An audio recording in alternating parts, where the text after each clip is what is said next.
following podcast is being brought to you by the Defy Life Podcast Network.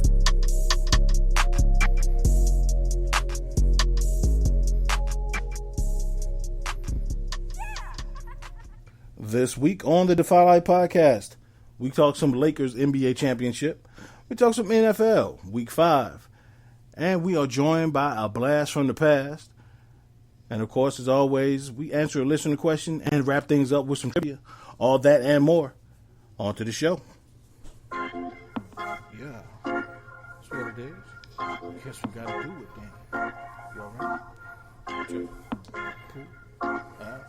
Money. West Coast. Don't forget it. Strap in, let's take a ride. Oh yeah, it's about that time, right? Been waiting all week to get to this. It's finally time to defy life. Let's chop it up, keep it trail, no other way. That's what we do. We might disagree, but it's all love. Guarantee we gon' speak the truth. Yeah, this hit different. My guys with me now. Who's with us? Stick around for a few minutes. It's contagious. You'll get it. You downloaded the realest. Don't feel us, but get out. You not rocking with Defy Life, then what's your life about? This ain't the Defy Life. Told you. This on to the Shy Life. I'm gonna let this ride out though. This is the Defy Life.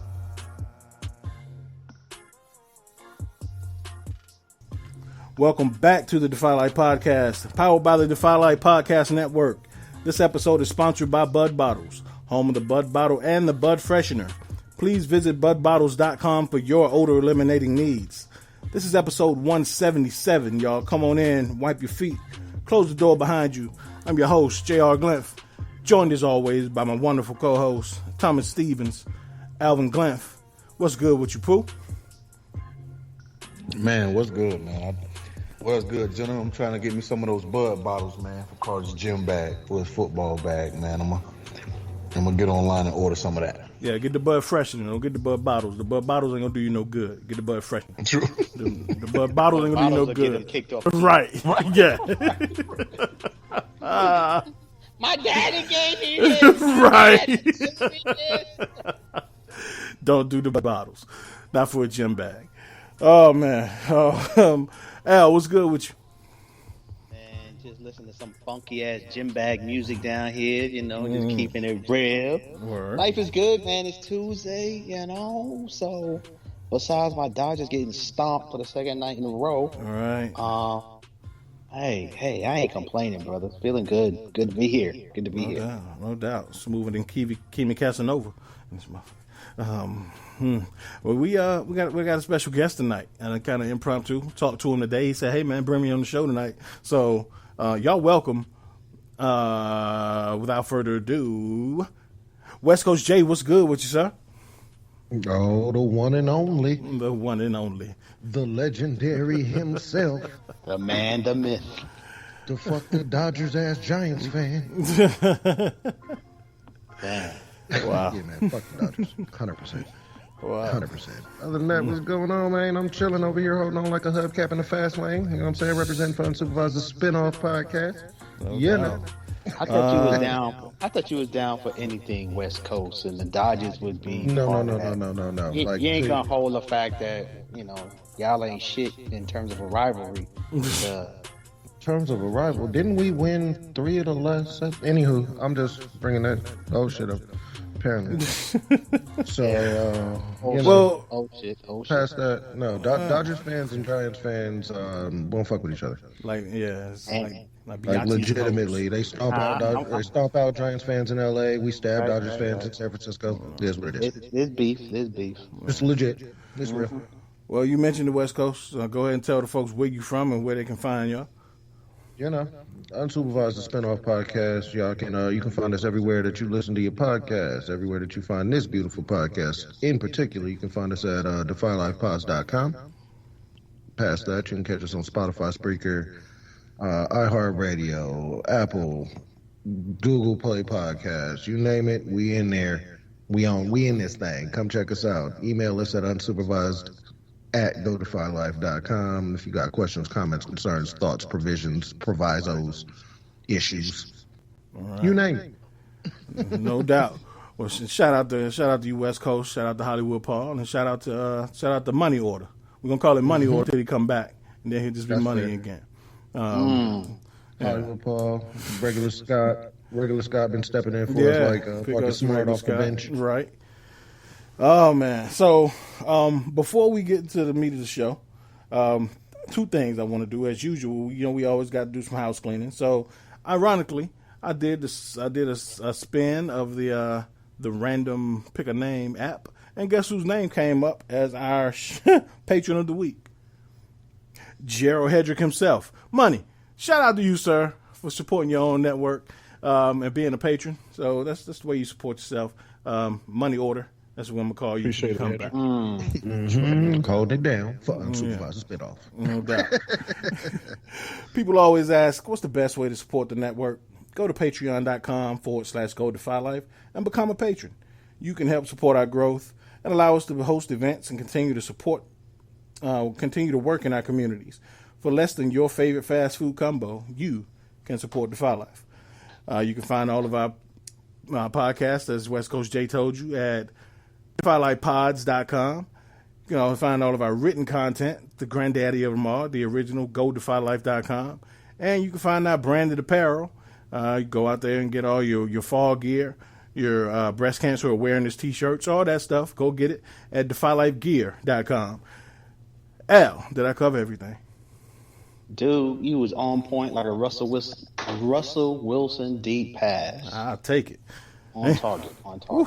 Man, last week I was LeBron. This week I'm Russell Wilson. I'm living the high life. I will take Big it. time. Man. Also, what I want to do, so I'm chatting with West Coast earlier via text, and setting up this thing, talking about some other stuff, and he done gave us all, based on our personalities and roles here at Defy Life, he's given us all NFL player alikes. Yeah. So I'm gonna run through this list right quick. Yeah. So regular Scott is a Bosa. I think he's Nick or Joey. Which one is he? Either one. He's a Bosa. Either one. He's Bosa. He's consistently in the backfield. He's already ready to make a play. All right. Hollywood Paul is a Watt. Makes sense. Big crazy dude who makes a lot of plays. Al, you are a Sayal. Now that's that is that's high praise. Down. Holding the middle down. I'm just saying, hey, anytime I'm associated with the name Junior Seau, All right. it's a beautiful day. You don't have to explain. That dude was a monster. Yeah. I'll take that. All right. West Coast is DeMario Davis. Tell them why you DeMario Davis. Because, man, like, at the end of the day, the only people who give a shit about DeMario Davis are the people who know who DeMario Davis is. Right. If you know who DeMario Davis is, you know I'm making a tackle. Hey, and I know DeMario Davis since he came into the league because I'm a Jet fan. All right. So I know he been a baller from the beginning. I'm making the tackle. From the beginning. Bringing the heat. All right. Bringing He the ain't heat. missing no tackles and he ain't missing no games. Nope. Damn right. Oh man. Apparently I'm LT. I'm Lawrence Taylor. I'm just a beast all around. So I take that. And so it came down to Pooh and Money, and we kind of figured the Pooh and Money got to be wideouts. They divas. They are superstars, but if they ain't 100%, it just ain't right. They got like Ferraris. They got to be in tip top shape, and if they got a sprained toe, just might as well just bench them for the week. So the wideouts, Pooh is Keenan Allen when he healthy. Okay. He is a baller, but he might pull a hamstring on you At any given point. at any given point. He You don't know. might pull a hamstring taking a shit. Right, he might pull a hamstring taking the shit, and and then be on mute for the first 15 minutes. Who knows? Money. Hey, hold up. Let me just say before you move the money, hey Pooh, before you shared 2 weeks ago that you ran a 4.240, Right. I would have been objecting like a mug. Like, hold on, man. I Pooh like a linebacker, man. Pooh, Right. I would have. But now that I know you a speedster, I'm just shutting up in the corner now. Mm-hmm. Keenan Allen, man. Keenan Allen. Keenan Allen like a 4'6" guy though.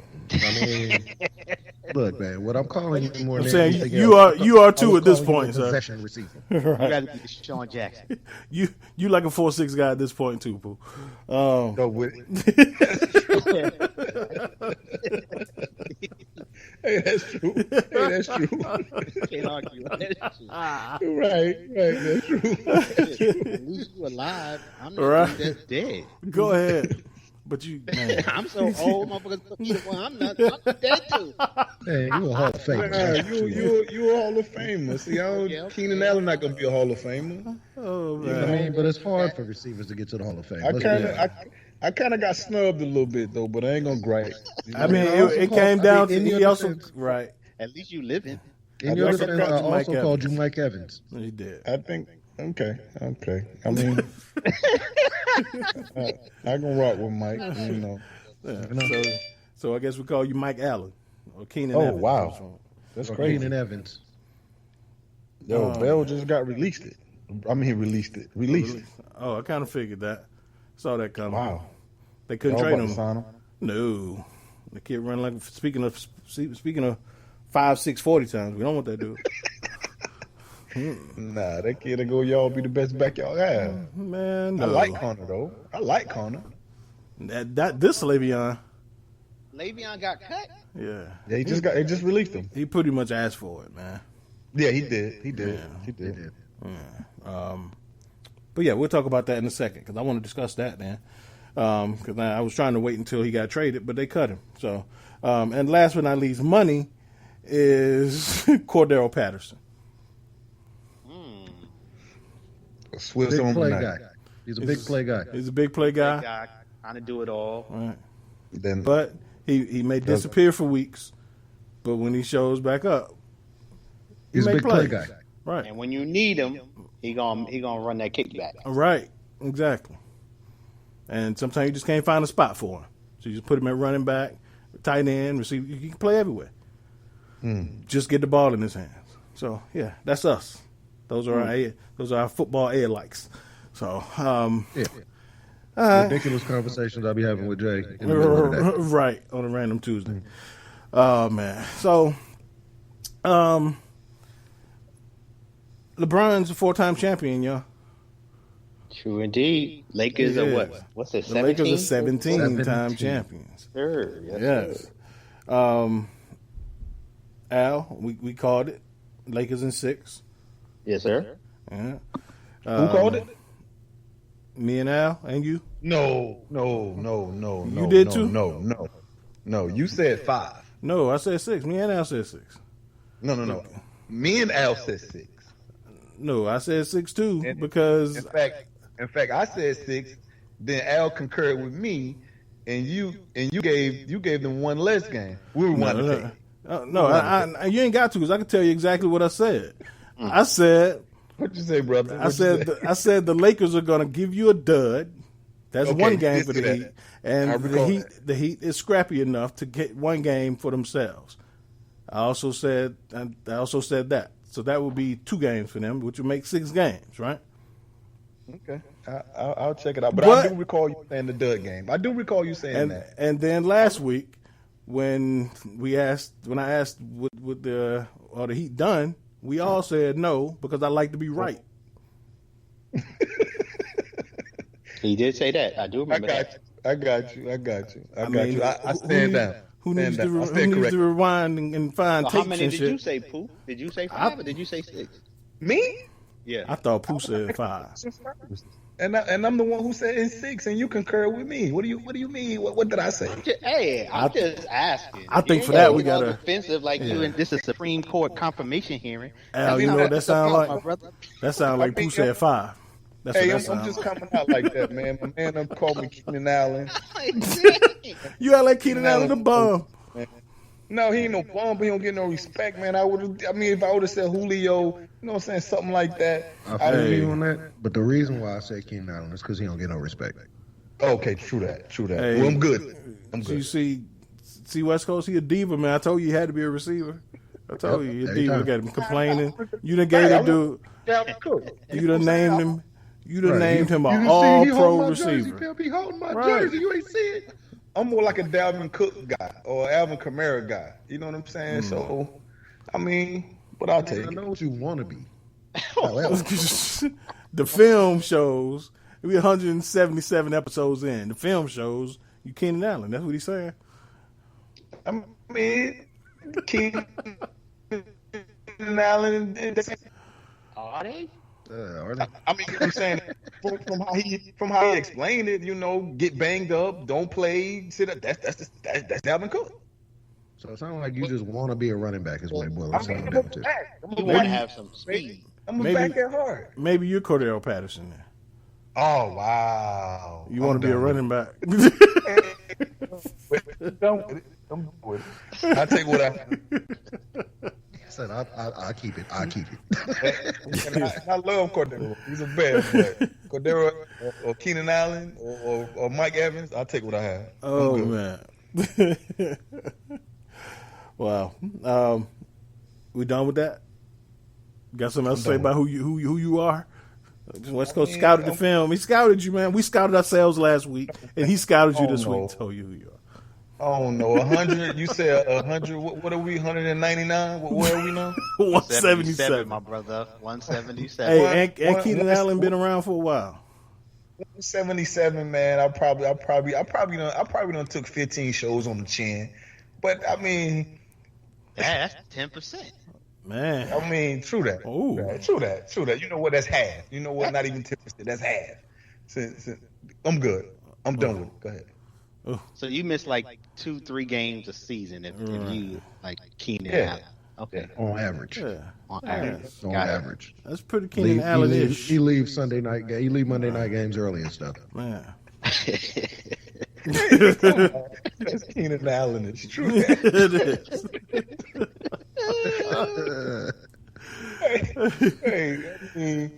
I mean, golly, man. I couldn't get Julio missed just more than Keenan Allen. You'd rather be Julio? I mean, Julio going to the Hall of Fame. I want to be a famer.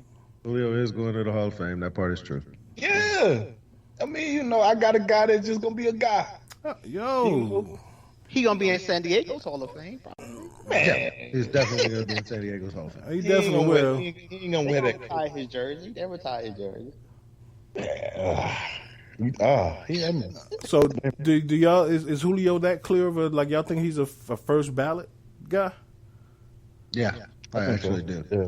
Well, maybe not a first ballot, only because it's hard for receivers to get Right. in That's on that's the my first whole ballot. point. Is this hard for receivers, man? It's a big backlog for receivers. As Yeah, long it's as hard for receivers. as long as it took Art Monk to get into the Hall of Fame, and I'm not even sure if he in now, but he wasn't in for like a decade or two. Right. And, Right. and think about Art Monk. Think about Chris Carter. Think about I Terrell will put his Owens. numbers. I will put it. Oh well, yeah, Terrell Owens. But that it's more of his character, though. I mean, they shouldn't hold that against him.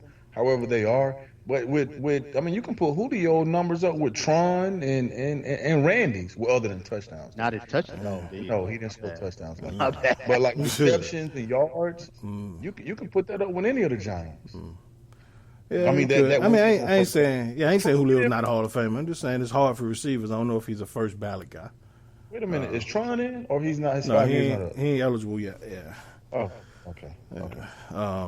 But anyway, y'all taking away from my LeBron time. You're right. Anyway, Let's go back. Let's go. yeah, back. because I damn sure bet if Mike won another championship at 60, you'd be all over me. Stop talking about Megatron. Yeah, so we're gonna talk about this. So let's talk about the Lakers.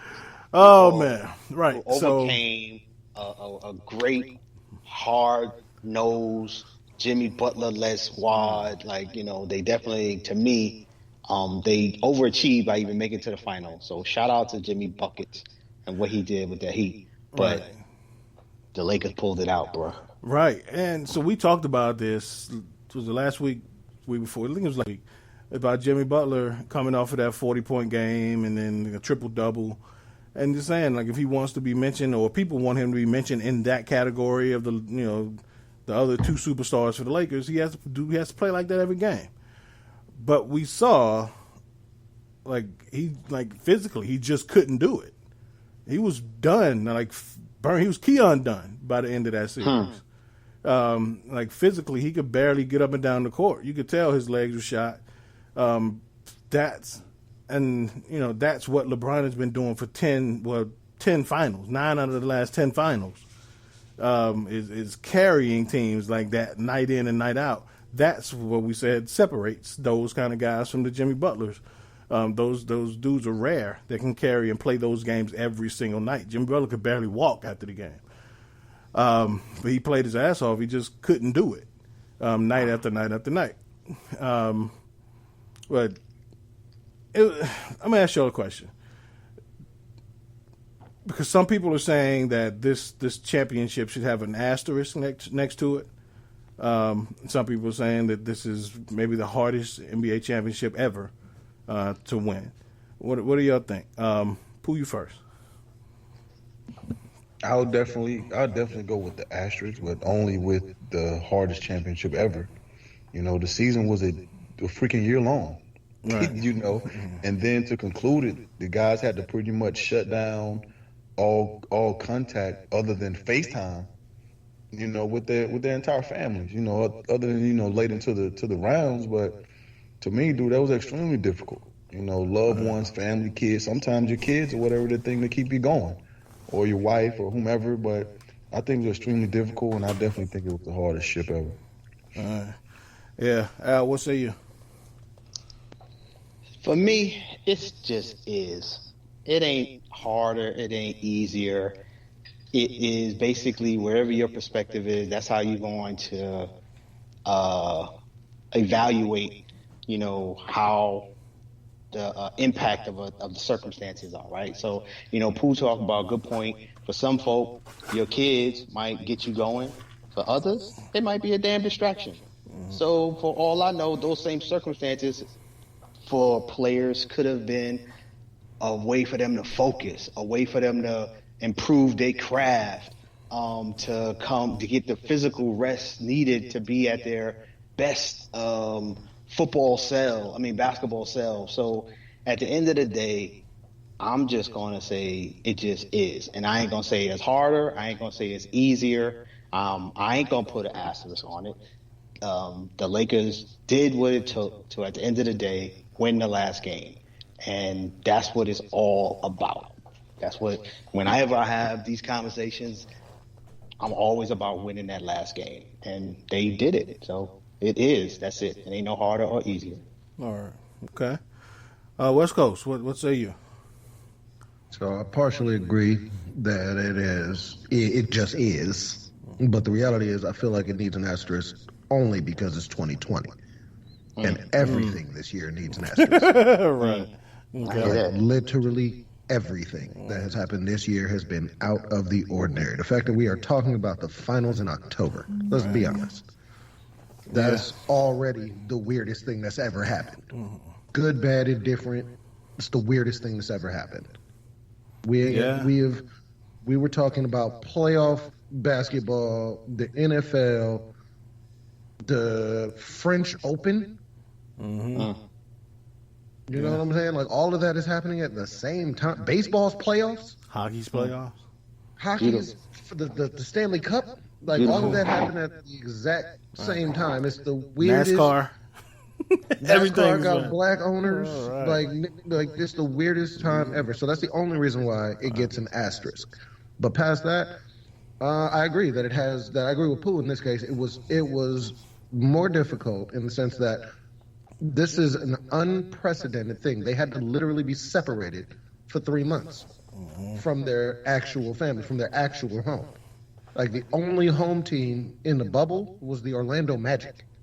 Right. And they weren't even allowed to go home.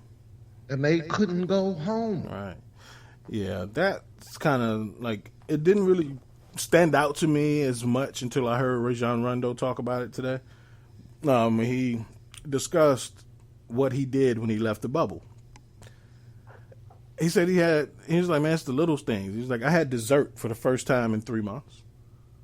He was like, first thing I did was got a meal. We've been eating hotel food for the last 3 months. So he's like, it's the little things, like you don't get to eat. You don't get to actually go to real practice. It's just really just film work into games, film work, games, film. So for that, and I would say it is, except for the fact that there was obviously separation in the teams. And Al, you said this, but I think that's what kind of makes it special in the sense that you see teams like the Heat and the Lakers that were able to lock in and were able to just focus on just basketball and thrive on that in that environment. But you look at teams like the Clippers, who you can tell they didn't even want to be there. And without the Bucks, like they couldn't function without their everyday routine. And when you stuck them in an environment where it was strictly basketball and they had no outside resources, they folded. So I think that does speak volumes to how well your team can adjust, how focused your team is, and your leadership. So I would say it's harder just because of what Pooh said. It's been a year since the season started last year. Like, we talked about this a couple weeks ago. 2K has two versions of the same game with no new players on it because that's how long the season has been. That's crazy. So I'm not saying it was easy. I'm just saying it's hard for me to quantify what for some person might be a challenge. Apparently the Clippers struggled with it, but Jimmy Butler played his best basketball in it. So maybe he really came and be like, the idea that this was hard, man, this ain't hard. This is easier for me. I'm able to just ball. Right. So at the end of the day, I mean, again, in no way am I trying to diminish what the NBA players accomplished, and shout out to the NBA for even putting the right structure together to have such an efficient and effective season in the midst of a pandemic, right? So shout out to them. And that wasn't easy to make that happen.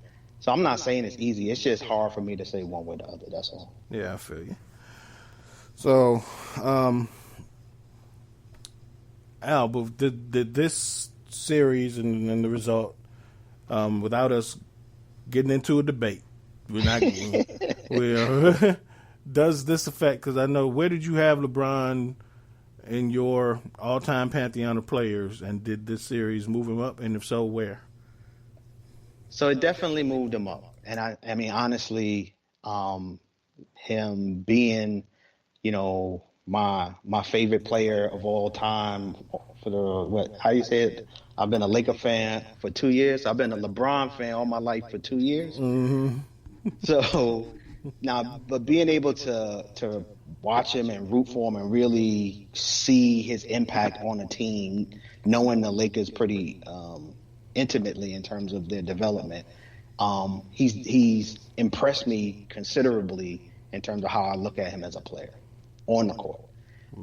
Has always had my amazing respect for what he's done off the court.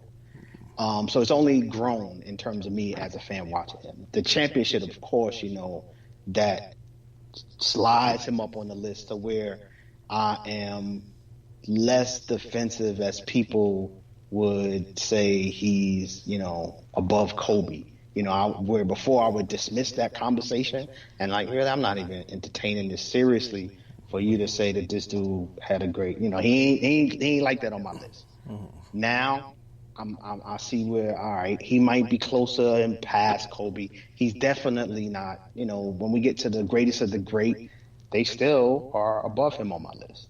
Okay. But, I have, at the end of the day, these conversations, I just look at it as just, it's just my list, everybody's list. I don't take it personal. I see Isaiah, through a text, Isaiah Thomas, that, he's the GOAT. I hear Mark Jackson talking about him as the GOAT. And these are people who I have high level of respect for as people and their understanding of basketball. So for them to make that statement, I was like, wow, really? That's how you see it? But, so I just give a lot of acknowledgement that he won this championship, and it matters in terms of it. So yes, he did go. All that to say, yes, he did slide up on the list. All right. Well, at least you got Stephen A. Smith on your side. West Coast.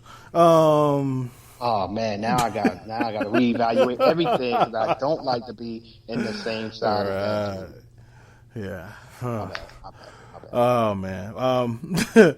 West Coast. First of all, where did you have LeBron on your all-time list, and does this affect any kind of change? So LeBron James, look, skip, LeBron James, skip, that old GOAT James. So my problem is, at the beginning of the year, in January, when Kobe died, all I said was, if LeBron doesn't win this year, he is out of my greatest of all time conversation. Mm-hmm. He has to win this year. He has to bring the Lakers a championship because the Mamba died. This year. He can't do it next year. He can't do it any other year. He has to do it this year. And everything else. Time out. And I remember you saying at West Coast, and at the time, this is pre-pandemic. Pre-pandemic. I'm talking January 26th. Right. I'm looking at you like you're crazy. Like, really, dog? You gonna put that type of pressure on? I mean, I know he got AD and everything, but 100%. Yo, there's some squads in the NBA this year. So I really was looking at you crazy. One of the things that's made me laugh about LeBron fans is that LeBron fans are Lakers fans for the past 2 years. Mm-hmm. That's true. Now, Laker fans actually know what it means to win. They know why you win. They know what the point of winning is. Well, LeBron fans do too, apparently, because they follow LeBron. No.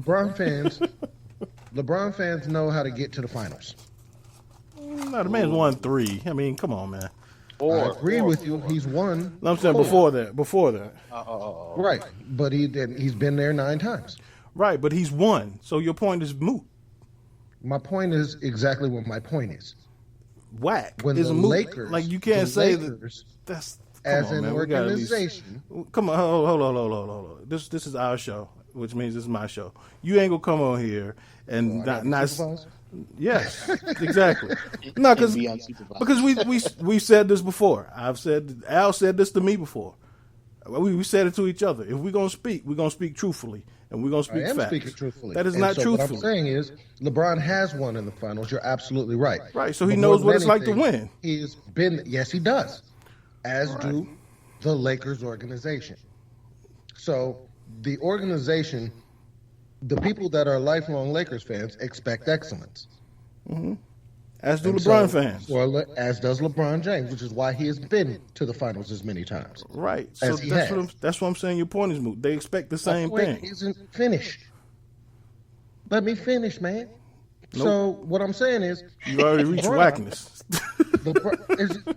If you would let me actually get to the end of it, you'd feel me. What I'm saying is that LeBron is excellent.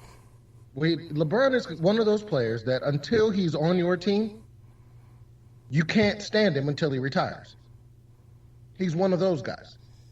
He is Tom Brady. He's Patrick Mahomes. If he's not on your team, fuck that dude till he retires. Then when he retires, you have to give him his accolades. You have to admit that he was actually the greatest player we've ever seen. You have to. Otherwise, you weren't watching the same game I was watching. This man has more triple doubles in the finals than anybody else. This man has more triple doubles in the finals than Jason Kidd has in the playoffs. Old GOAT James, Skip. That's all I'm trying to tell you. You came around a little bit. I was about to say, what you got to say now, Jay? Well, no, because my point is like. Still, my point is that, like, if you're saying Lakers fans know what winning is, people that follow LeBron fans know what winning is because they follow LeBron. Is what I'm saying. Right. But there's people that are fans of teams and there's people that are fans of players. Exactly, which is my point. So, and if you're going to be a fan of a player, he's a great player to be a fan of. Right. Now, for everybody whose team he's not on, they hate him. Specifically, him personally, they don't like him. He keeps beating their team. Well, yeah, that's there because I think that's a different conversation. That goes into. We could do a whole show on. Yeah, we could do a whole episode on. Times, man, I've never seen anyone dominate an entire stat sheet the way he does. Right. Anyone. But yeah, I was messing with you. I knew he was going, sorta, but I'm a LeBron fan, so I took that shit to heart. I know what winning is. Pooh. What's good, man? Saved you for last on purpose, sir. LeBron was like, we wasn't even in your top 20, I'm sure, before this. That's not true. He was 3, man. He was 3 on my list. He was 3 on your list? Yeah. Mike was who? Jeffrey was 2nd, and LeBron was 3rd. No, it was Mike, Kobe, and Bron. Okay. Did LeBron move up at all, or he still stuck at 3? Or are you one? First off, I'll ask you this: are you one of those people that say there's nothing he can do to ever pass Michael Jordan? Am I one of the people that says there's nothing he could do? Like I heard Stephen A. Smith say today, I don't care what he does, there's nothing he can do to pass Michael Jordan in my mind. See, that's ridiculous. I mean, that's why we don't listen to Stephen A. Right, but I'm using him as an example. I've heard a lot of people say that. I'm not going to say that. I kind of see what Stephen A. is saying, though, I guess. Because I guess they're saying that they're saying that in the career, the totality of the career, that he's not even competing with Michael's career. He's competing with Kareem's career as the GOAT career. But as in, peak time, peak performance, that he can't surpass Michael at his peak, because from my understanding, that's how they put it. But they put career stuff in it, which is kind of, they kind of jaded. But that's what they're saying. So, and that I would agree with. But I also would agree that his career is definitely, better than Michael's, and definitely he's chasing, Kareem's. So career, then I don't think it's a comparison for his career. It's Bron. Yeah. And it hurts me to say that. But what I don't get about that is LeBron never really had a peak. He's been at the top of the league since year 3. He's been excellent the whole time. And he's in year 17. So he's been the best player. I'm saying he's been the best player in the NBA since his 3rd year in the league. I said, listen, this is not a debate. So if you want to say, no, I'm just listening. Right, listen to what I'm saying. The fact that I can say that and you ain't saying you a fucking fool. You're like, okay, some people think Kobe, some people think Duncan, but LeBron's been in that spectrum since year 3. Can we agree on that? I ain't trying to debate. I'm just saying LeBron has been an elite player since year 3. I ain't trying to debate. Okay. Okay, you got that. And he's in year 17, and he's still the best player in the league. Can we agree on that? Even by Al's one by 1 year basis, LeBron right now is the best player in the league. I'll give you that. Hands down. Right. I wouldn't say hands down. I 100% say hands down. But I mean, we're not debating the fact. Okay, if we say not hands down is because if we had 10 people in the room, 7 people ain't saying LeBron. Right, because 7 people, he's not on their team. Exactly, and there's other reasons for them saying that. But that's why I don't want to get in this debate, because shit gets all twisted. What I'm saying is the fact that we can say that's reasonable speaks volumes. When Michael Jordan was in his 17th year in the league, he was on the couch. Right? So that's what I'm saying. LeBron never really had a peak. He's still in it. His 17th year. Mm-hmm. Well, I'm not going to get into it. Okay. I think he was playing with the Wizards, though, at 40, averaging 22 at 40, 41. But I'm not getting into that. But I feel you. Right. What I'm saying is LeBron never really had a peak. So I'm saying that part of the argument I don't get, because Michael absolutely had a peak and a decline. LeBron hasn't had a peak. That's why it's better to just wait for his career to be over to have this conversation. Yeah. And so that's why I'm saying I don't want to debate. And so that's what I'm saying. So did LeBron's legacy, did it affect how you see him overall? Because that's what I'm trying to get an answer to, is does this championship affect how you see him and his legacy? Not really the ship, but I did watch him, and I paid close attention to him. So I did move him up. I did move him up to 2, past Kobe to 2, even though it definitely hurt me to do that, but I had to be true to myself, and I did move him up. And that's why, like, that's what's so difficult, like I said, because his story's still being written. But again, we've never seen this before. We've never seen somebody in year 17 who's still at that level, and we're waiting to write that story. It's never happened before. Even Kareem was in year 19, averaging 20 a game, but he was obviously not the same Kareem he was in his prime. Even like not just physically, but he just couldn't. He wasn't the same player. But to see somebody to physically be able to dominate like LeBron at age 17, in year 17, it's unheard of. And West Coast, spit out a bunch of stats, which are all true. And again, unheard of. Like, he has more triple doubles in the finals than Magic and Larry Bird combined. It's just stuff that you don't see. And I think the biggest thing that stands out to me, Al, we talked about this before, is of all the players that we mentioned on this list, whether it's Michael, Kobe, Magic, LeBron's the only one, like, outside of Kareem. Kareem was probably the only one whose expectations were as high as LeBron coming into the league. And even in a different way to phrase that, Kareem came into the league without the internet. Right. Yeah. Kareem came into the league coming off of a dynasty in college, which created this frenzy around he was his a dynasty in high school. He was a dynasty in college. Exactly. He became a dynasty in the NBA as well. So his expectations were probably the only other player that are on par with LeBron, minus the internet, and minus being on the cover of Sports Illustrated at 17, like minus like the outside stuff.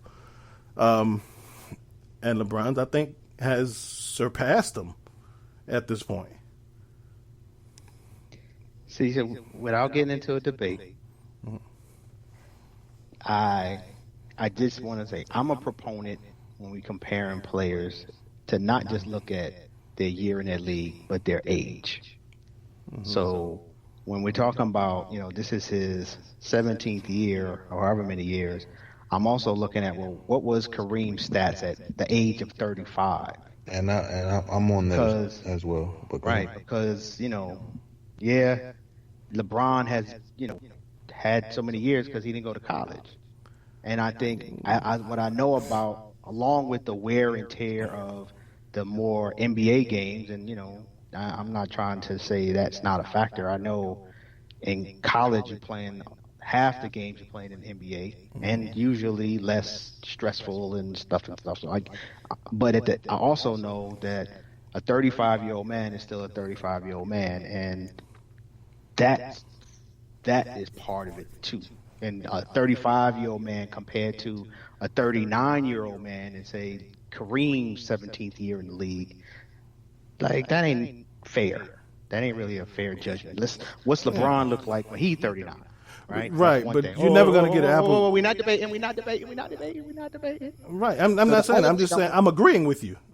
I'm saying you're right. We're never going to get apples to apples on this. You're right. Now, I'm looking at Kareem's stats at 35.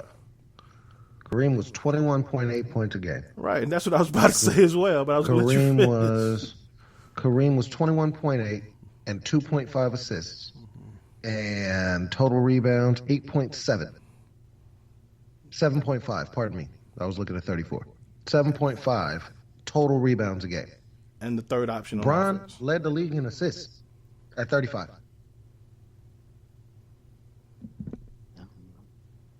Like, no matter what we try Michael and at 35. Give me a moment and I'll find it. But no matter what we're trying to say, we've never seen a player like this. Never. And again, if he's not on your team, you hate him. And you're supposed to. Just like Michael got hated. You're supposed to. Michael was hated in Detroit. Michael was hated in Indiana. hated by the entire Western Conference. We had to wait till he retired before we could actually be like, dude, that was the best thing we've ever seen ever. The difference is Michael was such a phenomenon at the time that we were able to watch it, appreciate it, and know what we were watching. And you know what's funny, though? Michael Jordan at 35 had quit on his team. He was playing baseball. Oh, he was younger than that, wasn't he? Wasn't he younger when he was 35?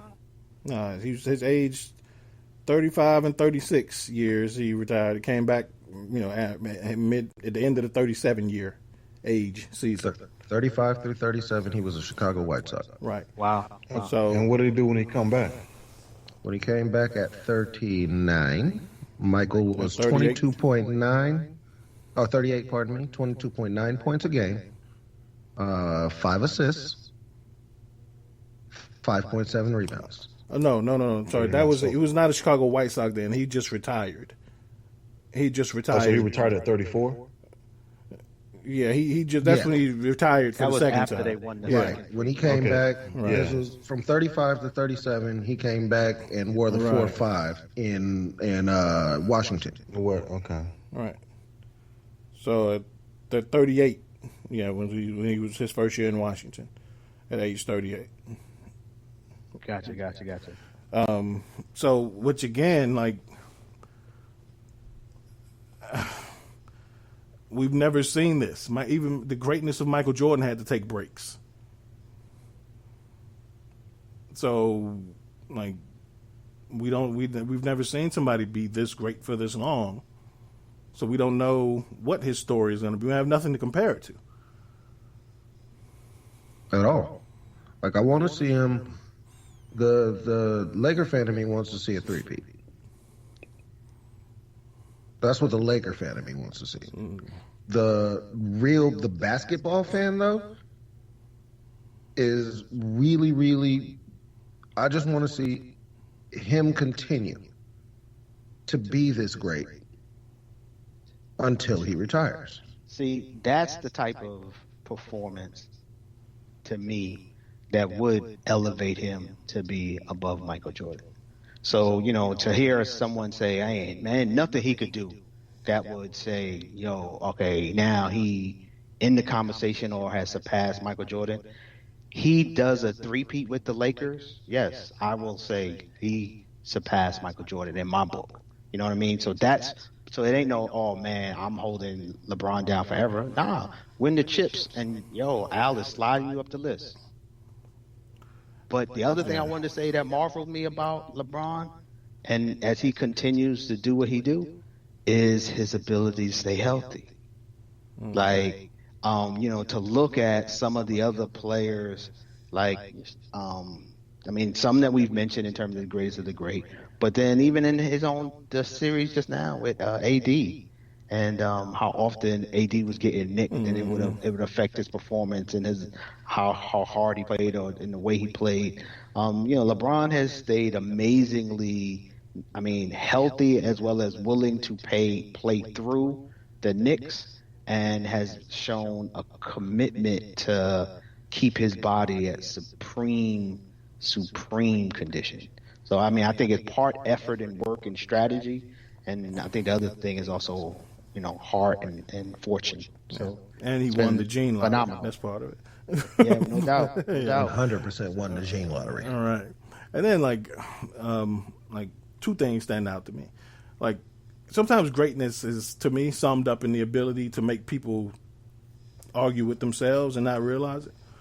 So, like, during this series, and we've heard this LeBron's entire career, but especially during this series, I just kind of piqued my ears to hear people say, "Oh, LeBron's soft, man. He couldn't have made it in the 90s, man. He's soft." And then the very next sentence they say, "Man, LeBron out there just bullying people, man. I hate LeBron." Like, you basically you're contradicting yourself and arguing with yourself just so you can make yourself feel better in the moment. Which one is he? Is he a bully or is he soft?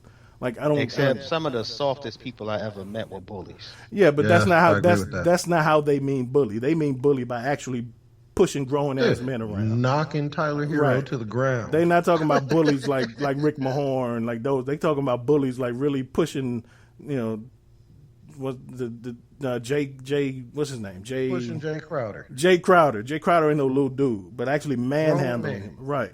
That's what they mean by bullying. Like in the sense manhandling, that kind of bullying. But again, Jay, like what I'm trying to say is, Bron, if he's not on your team, you have to find a way to hate him. Yeah, absolutely. And so they're going to try and pull whatever they can. Yeah, he has he 100% does. When he went to the Lakers, he got hate for being a Laker. When he went to the Heat, he got hate for being on the Heat. When he went back to Cleveland, he got hate for being in Cleveland. Right. It's part of the nature of the current society, the way that social media and the social media is predicated on outrage and hatred. Right, and fake hate, yeah. Fake hate. Fake rage. Fake yeah. caring. I think right. What Lil Duval says that all the time. What are you fake caring about today? Fake care about, right. And I think another thing that people don't like is because LeBron, he did it his way. And usually misfits like that get a lot of, detractors, a lot of hate. He wasn't just an employee who showed up and took what ownership gave him. He demanded. He just shut up and dribble. Right. And that's on the court and socially. Like he pushed his agenda. And his agenda was, hey, I'm going to give myself the best chance to win. And he learned that at an early age when he was practically begging the Cavaliers to give him somebody better than Antoine Jameson as a second fiddle. And he learned quickly that, hey, if they ain't going to give it to me, I got to go play with the dudes I know who can play. And I'm going to push my own agenda. And when they start showing cracks and they not going to help me win, I'll go back to Cleveland and demand that they give me somebody else. And when that's done, I'll go to L.A. and demand that they give me another. Like, he didn't accept because he understood at an early age that nobody gives a shit why Charles Barkley didn't win a championship. Nobody gives a shit why Karl Malone didn't win a championship. We only talk about the fact that they didn't. And nobody wants to hear why. So he learned that early that, man, I'm damned if I do, damned if I don't. I would rather people talk about why I won than the fact that I never won a ring. So kudos to him for going against the grain and not just showing up to work every day and accepting what ownership gave him. Is he learned at an early age that if you got that kind of power, use it. You ain't gonna get an argument from me because I've been a LeBron fan all my life for the last 2 years. Right. I'm gonna be honest. I have not been a LeBron fan. I've been a Warrior fan my whole life. So I was like, "Fuck that nigga" until 2 years ago. Like straight up, 2 years ago. Fuck that nigga, man. Yeah. So, so really quick before we move on, West Coast, you first. Who's knowing what we know now? Who's your favorite to win championship next year in the NBA? The Los Angeles Lakers. Pooh. As long as Rajon Rondo doesn't retire. He's the key. Well, he said today he's not, but he is going to listen. The Los Angeles Lakers. But he does have a player option. He can opt out and become a free agent, and the Clippers want him bad. Rajon is probably my current favorite player in the league. Just because his playoff numbers are outlandish. But I'm also a point guard fan. You know what I mean? Like position wise, point guard fan. Favorite player versus best player are two different conversations. Right. Yeah. And so Rajon is my favorite. Okay. But without him, the Lakers are severely lacking in the guard. Yeah. Even if Avery Bradley comes back? Even if Avery Bradley comes back. Like, they're severely lacking. Nobody plays like Rajon. That's true. Rajon was throwing passes that were Stockton-esque. Right. Yeah. You know what I mean? Rajon was taking it to the rim. Rajon started making threes for no reason. Right. Yeah. When did he become a knockdown shooter? When did he become a knockdown shooter? Yeah. Practice. You know what I'm saying? Right. Yeah. You know, I love Caruso's energy on defense, but Caruso reminds me of Dellavedova more than everybody else. He's a bigger, better Dellavedova. More athletic, and Kyle Kuzma needs to, either way, like I said, the Lakers should win next year. All right. Pooh, what say you? I don't, man. Favorites for next year. I guess everything constructed now. I guess the favorites may be the Lakers, but I'm thinking, and I'm just throwing this out there, man. I'm thinking Greek gonna end up in Golden State, man. Wow. They're gonna trade that pick. They're gonna give him that pick. I don't think he's gonna sign back with him. I hope with all of my heart that you're so accurate. I think I'm hoping he ends up in Chicago, but I don't really see that happening. But I think he's gonna end up with Golden State because they're gonna give him that pick, and we'll see. Okay. Wow. If the Greek Freak goes to the Warriors, then the Lakers legit got a problem. But So, like, if you was Milwaukee and they offered you the Wiggins, third overall pick, Andrew Wiggins and the third overall pick, would you get rid of the Greek Freak for that?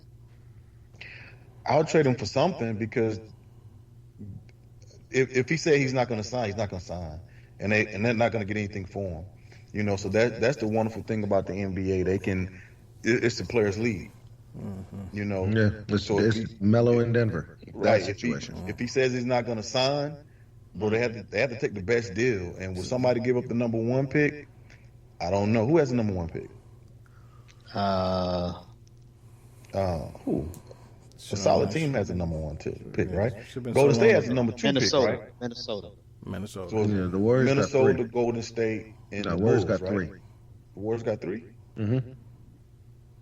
Oh, I thought the Warriors had two and the Bulls had three. Okay. But I mean, same thing with AD in Yeah, New Orleans. same thing with last AD. year. He wasn't going to sign. Yeah. He had to get something. Had to get something.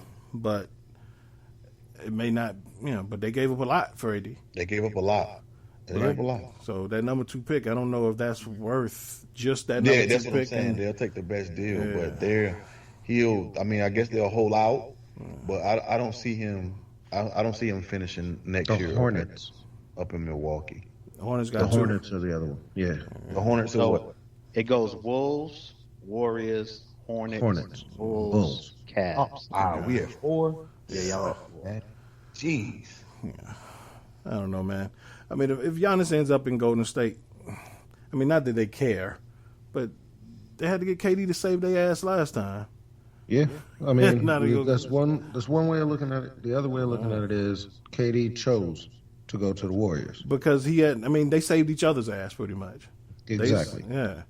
Like, Whereas now, when the Warriors get back and they're all healthy, everybody's back, plus the number 2 pick the number 2 pick or Giannis, the Warriors are once again formidable. Yeah, Warriors are problem. they're a playoff team, Their but problem without as is, honestly. yeah, right. Yeah, that's what I say. Even without that, they're a problem. Without Giannis, they're still a playoff a contender. Like with Giannis, that puts them back at like super team status. Right. They put them back If the Warriors end up with Giannis, then that's the Lakers' problem. Right, but if he doesn't go there and they stick to that number 2, there's no player coming out in this year's draft that's going to put them back in that status. So if they get they get Melo Ball, he ain't gonna put them up. We're projected to take James Wiseman, the 7 foot center. Wiseman, the kid out of Memphis, right? Right. Yeah. He ain't. Yeah, they ain't gonna push him I over. figure- At least not next year. Practicing with Draymond Green, I feel like he'll grow up quick. But at the same time, is he Giannis? Absolutely not. No, Right. no.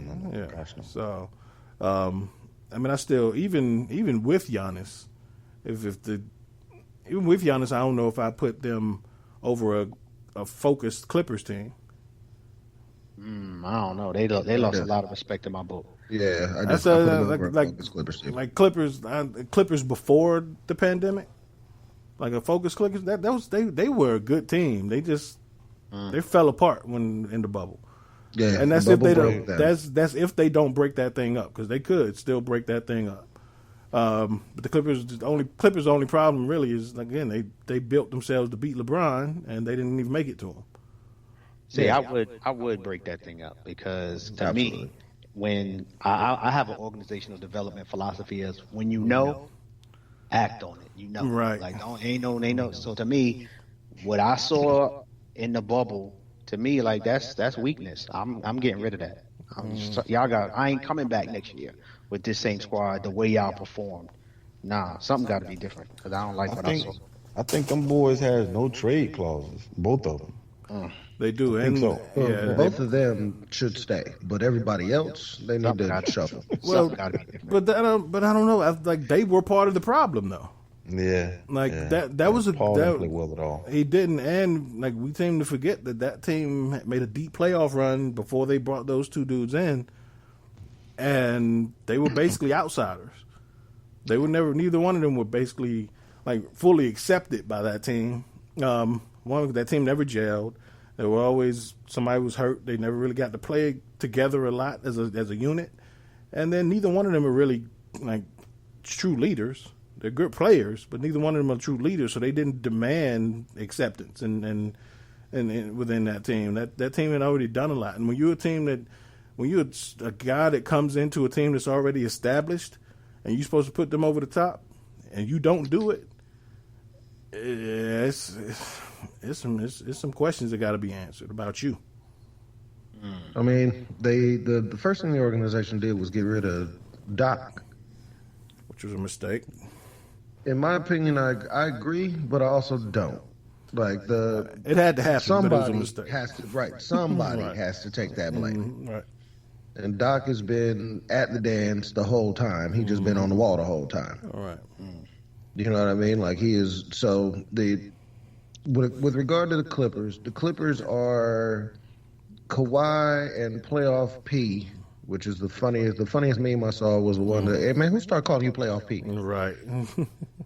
But the Clippers are they're designed as hybrids. They're not designed as a team. That's what makes it so interesting with the Lakers. The Lakers are still a team. There's still a clear-cut 1, a clear-cut 2, a clear-cut 3, a Bron, a clear-cut 4, and clear-cut 5. Whereas the Clippers are, you got a 1, 2, 3 hybrid twice. Right, because they're designed to beat Bron. They have a bunch of dudes that they can throw waves of defense at LeBron, and right. So they got the Heat did the same thing though. Like the Heat were secretly also designed to combat LeBron. Without your Jay Crowders, without Andre the weapons. Iguodala, your Jimmy Butlers. You have bodies to throw at Bron. Right, exactly. They were like a poor man's like Clippers in that sense. It was exactly. Like, so yeah. I think to answer your question, Jay, in terms of because y'all, you said based on what we know, and y'all are looking over something that we really don't know when it comes to the Lakers. We don't know if Anthony Davis is going to be back with the Lakers next year because he has the ability to be a free agent this year. Yeah, but I think he won't. Like, no. I don't think he's going nowhere either. But to his literal question in terms of what do we know, meaning, as far as I'm concerned, we don't know he on the team. So you can't, to me, put that in your equation as you think about answering this question. So I'm dismissing the Lakers because without AD, to me, they are not my favorite. And I look at the Clippers, and I didn't like what I see. When I looked at the Greek Freak, I did not like what I saw. Golden State was really the one I was leaning towards. But then I'm like, but do I know what they're going to look like coming back from injury? I can't say them either. So then it falls really to the Celtics. I mean, could I give a shout out to the Denver Nuggets real quick?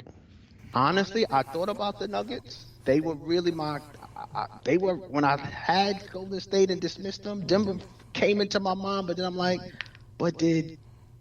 besides Jamal Murray, against the Lakers, who proved to me that they could be finals material? Nobody. I didn't know that either. I think the Joker could be finals material. I think he could be, but it's kind of wide open. Honestly, if AD does not come back to the Lakers, if he comes back to me, clear-cut favorite. But if for whatever reason something was to go down and he was to go somewhere else, it really would be to me wide open. I don't know who else in Philly's intriguing now that Doc is their head coach. Dallas is intriguing to me. Luka is statistically the closest thing that we've seen to LeBron since. Hey, the Pelicans are intriguing to me. The Pelicans are young. They are. They ain't ready yet. I mean, though. not finals. The not Mavs finals. ain't ready yet. The Mavs ain't ready yet just because Porzingis ain't gonna stay healthy. Luka can't carry a team by himself. Because Porzingis can't stay healthy. If Can the Heat Porzingis was come back? Porzingis, Anybody think the Heat can come back? yeah, the Heat could definitely come back. They could, East but I is- think the Clippers. I mean, the Heat were the Heat. They were in like a perfect storm. There's a bunch of personalities of guys who they're not superstars. They don't, so that element of being able to just focus on basketball and catch teams who miss their families or miss their kids or miss going out at night or miss going to clubs or miss eating good. They the dudes who don't need all that shit, and they were able to focus on basketball and catch. They caught, the Bucks obviously weren't focused. They thought it was, they couldn't get in playoff mode. Don't forget Brooklyn. I mean, Brooklyn is when Kyrie and KD come back. Brooklyn is what are they going to do with that? With the what's my dude's name? The starts with a damn L. LeVert. What are they going to do with Caris it? LeVert. Right, and that's kind of reminds me of the Clippers. They bringing in two dudes who are not leaders, who are very good players, but they're not leaders, and they just think that you're going to plug in talent and get better. Don't always work that way. And we've seen Kyrie's lack of leadership, and KD stated that he doesn't want to be a leader. That's why he went to Golden State. So who's going to, and now they saying that Steve Nash is their head coach, but now Kyrie and KD are on podcasts talking about it's going to be a head coach by a group. What is that? Right. So, one day I might be the head coach, one day assistant might be they really, so I just don't believe a team with Kyrie and KD as your two best players and your two leaders can win a championship. That's fair. Although you said the same thing about Jimmy Buckets. And they didn't. They didn't. But As Jimmy soon as Buckets Right. did carry that team. As soon Yeah, as they can, but, I think they the can key carry word the is team. championship. But I don't think that Not I don't to a think they're championship. leaders at all. You know what I'm saying? But man, those two as leaders, I don't know. We'll have to see it. But as soon as that comment came out about Steve Nash and they're gonna help him coach the team and take time, like they should have fired Steve Nash on the spot because they don't respect him. Right. They don't respect him as being a head coach. That's their friend. That's their homeboy. And they you can't rock like that. You can't run like that. And they're treating it as this is our team and he coming in to help us out. Right. So that's what I'm saying. Like we just saw it. Like talent gets trumped by a whole lot of other shit. And the fact that Jimmy Butler was able to lead that team to the finals. Now, granted, I said he couldn't lead a team to a championship. He won't because he's just not that elite of a player. But he can get you through a few series, and it just happened. And I mean, KD couldn't even with a guy playing with Russell Westbrook in OKC. He couldn't even make that his team. He's never been a guy who could take charge and lead. He's vocalized that he doesn't want to be the leader. He wants to be the guy who can come in and be the best player. It's not necessarily the same thing. And Kyrie thinks he's a leader. Hitting that big shot in the finals made him think he was on the same level as LeBron. He's not. He's sadly mistaken. Those two will never be. I ain't gonna say never. I don't like to speak in absolutes like that. But right now, based on what we know, they're not. They won't make it out the East. No, the East is going to be a dogfight. The West is going to be a fight. All right. The East is going to be a dogfight, and I honestly think that the Miami Heat gained what they needed to be at the elite level. Like I need to give a shout out also to Eric Spoelstra. Quick pivot. What if the Heat gain something like a Giannis?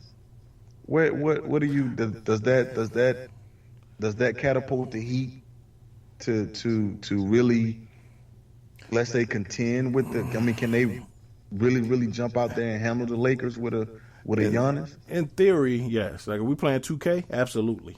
But it's so many, yeah. But like it's so much. That's why I said that based on what we know now, because it's so hard to. It's like people automatically put the Clippers at the top of the league last year when they got two great players. Don't automatically make you great as a team. And thing about a team like the Heat, well, you're not like they have a bunch of scrappy dudes.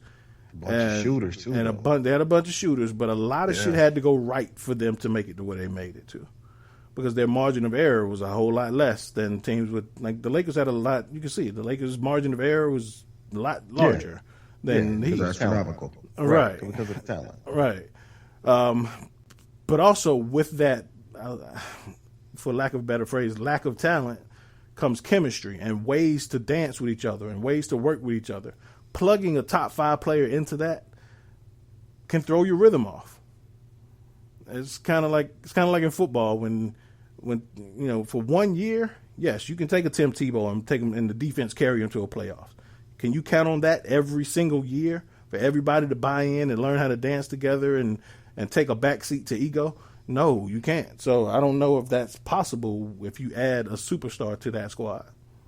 So that would be exactly what the Bucks wanted. That would be the team that the Bucks couldn't be, which is Giannis surrounded by, a bunch of shooters and scrappy guys. That's almost the formula. In fact, that is the formula that they've always put around Bron. Well, but another sensational player as well. But that's the formula. They said surround them with shooters and guys that can compete. Yeah, but Giannis ain't Bron. And I mean, not just as a player, level-wise, but skill set-wise. Bron, like, Giannis ain't the guy that's going to drive and kick and actually run the point. Like, he might handle the ball a lot, but he don't have a point guard's mentality. So even you look at the shooters he had in Milwaukee, like him and like Chris Middleton had to get his own shot a lot of times because Giannis, when he put his head down and go to the rim, he ain't passing it. He's just that's not his game. So spot up shooters don't thrive around Giannis because he's not a drive and kick guy. He's not a back to the basket post guy who kicks it out. He's a slasher. And when he puts his head down, he don't see shooters on the wing. I give you that. Oh, I don't know. Right now, I say, and that's huge. I mean, AD would be a fool if he left the Lakers.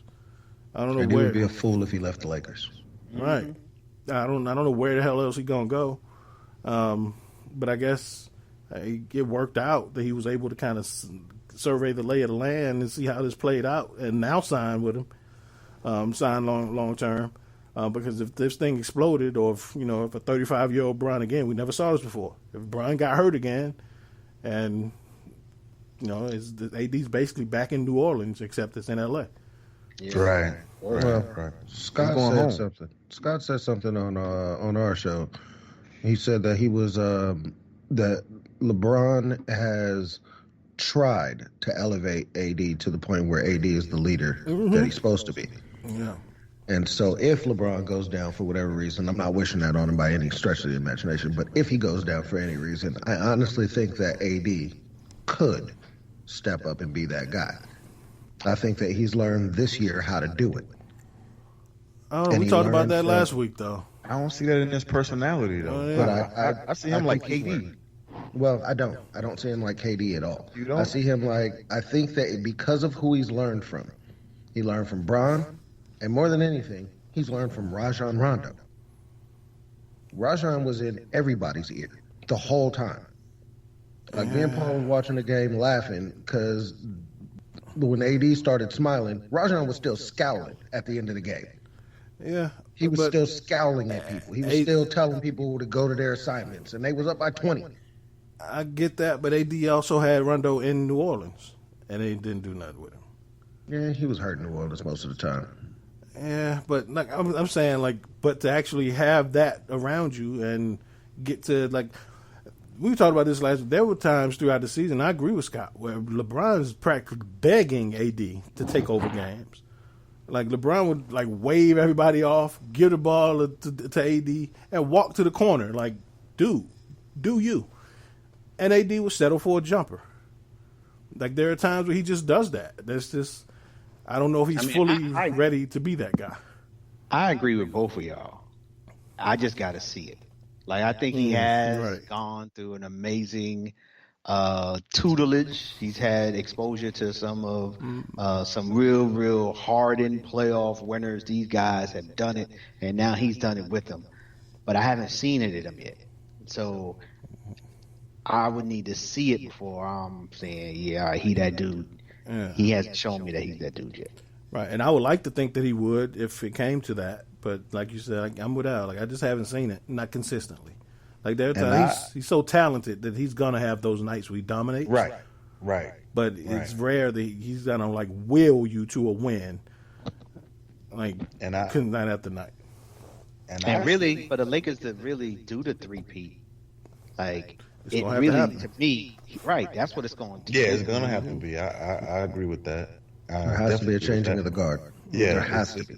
Like the Wade and LeBron thing, it's definitely gonna have to be. It's gonna have to be that. But I probably see, and to throw KD name back up there, the playing on the two teams and the two final MVPs, and I think they helped out KD gain that confidence and stardom more than anything.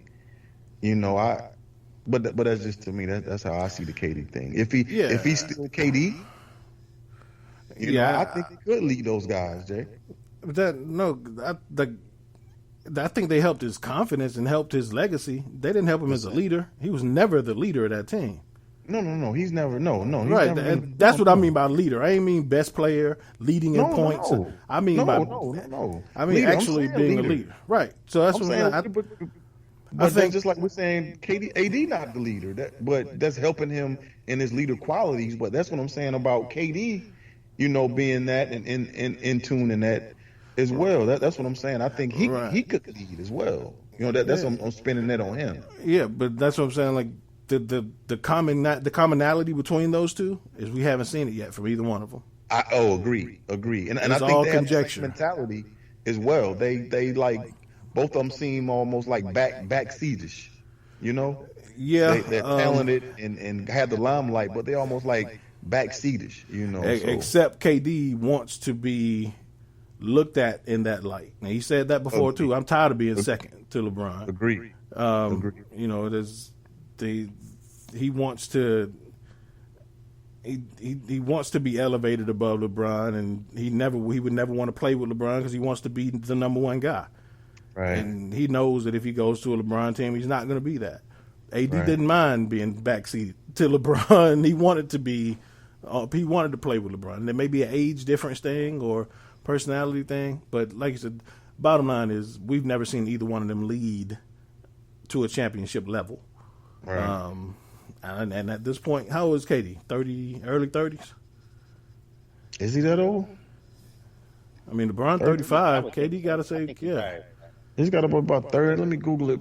But he didn't lead. So he didn't lead that. He didn't lead that OKC team. No. I mean, I know he wasn't. That was Russ's team. That was Russ's team.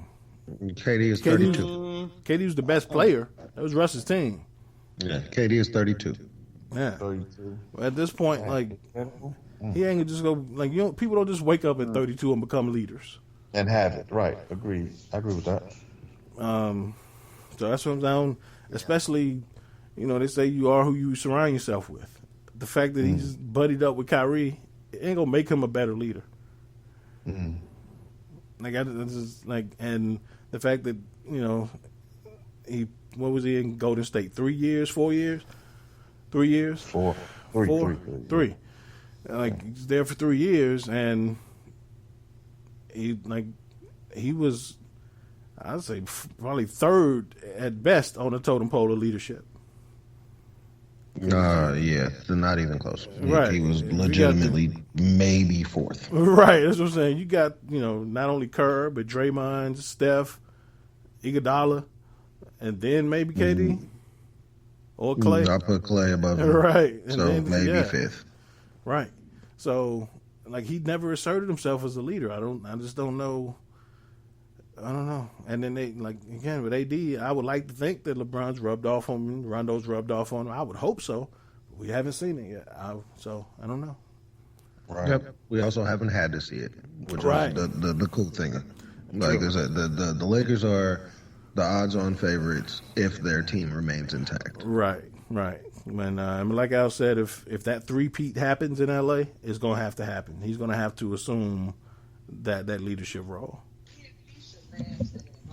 So I don't know. But we talked about them. We talked about that for an hour. Let's talk a little bit about the NFL. Al, I will ask you what I ask you every week. What do you know after week 5 in the NFL? And don't start crying, please. Yeah, it was a rough week. Oh man, yeah, my heart fell when I saw Dak's leg go the other direction. Um, tough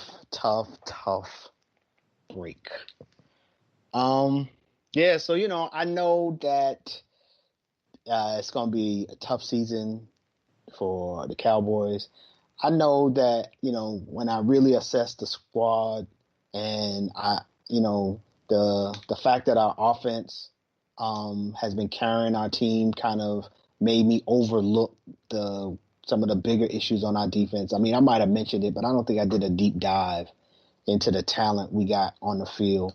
And when I looked at the Giants having success on our defense, that's when I knew we was pretty much at rock bottom. And I really need to look at who do we have out there if the Giants are able to move the ball on our defense. Like, I was giving acknowledgement to the fact that Seattle was moving the ball. I knew Cleveland had weapons. Atlanta had weapons. The Rams are the Rams. But when the Giants are able to have success on your team, you need to look at your depth chart. I'm sorry. I just could see your face like, yo, we bad. Yo. We suck. We suck. Like how you yelled Trubisky. Right. I was sitting there looking at the team, and really looking at our defensive line and our secondary and our linebackers, and was like, all right, we got a lot of B players and C players and just guys who getting paid who ain't really showing up like they should. And then we told and then when I looked at the offensive line, and now both of our tackles are gone. Like, the only guy center gone. Like, it's like what we got is wide receivers. That's really, when I look at the strength of our team, like, where are we really good wide receivers? You got Zeke and receivers. We got Zeke, but honestly, with the offensive line, the way they've been just throwing people in there, ain't been a lot of holes for him to kind of do work. And we've been behind, so our offense has really been about getting the ball out quickly. So I definitely had to reset my expectations. In terms of really what am I expecting from my team this year. And it's, even though I still expect us to make the playoffs, just because we got the Eagles, Redskins, and the Giants in our division. So I think even as we suck, we're gonna be better than them. But I don't know, bro. Yeah, that's still my expectation. I still think I think the Giants is weak. I think the Redskins they on their third quarterback. And I'm not a big believer in Wentz and just the Eagles like that. So, I think we can get into the playoffs, but me saying that we're going to beat the Chiefs in the Super Bowl like I predicted, I might be coming down on that now. Yeah. Quick question before you jump in on it, Jay. Mm-hmm. Okay, number one pick. If y'all get the number one pick, do y'all draft Trevor? We ain't getting the number one. How many games y'all won? Two. We ain't getting the number one pick. Like I said, if y'all get the number one pick, do y'all draft Trevor? Or you think Dak will be fine? You think y'all pay Dak? I think they don't move from Dak. Is it? I would bet that they would trade that pick. They would trade that pick. I would think that they, even though I like Lawrence and I think he is a, one of them special quarterbacks. Like, I think they would in terms of where they are as a franchise and the talent that they're trying to build, I don't think they would say let's go with a restart with the quarterback. Yeah, trade back and garner other picks. That's what you're saying. Right. Jay, isn't the compound fracture the worst injury? Is even worse than an Achilles injury? Isn't it the worst injury in sports? I mean, it can be just because compound just means that the bone came through the skin. Everything shattered. Okay. Right. But like it's still, I don't think it was a shatter. It was compound just means the bone broke through the skin. Okay. So the fact that it was a bone, it was a break and not like ligaments is a good thing.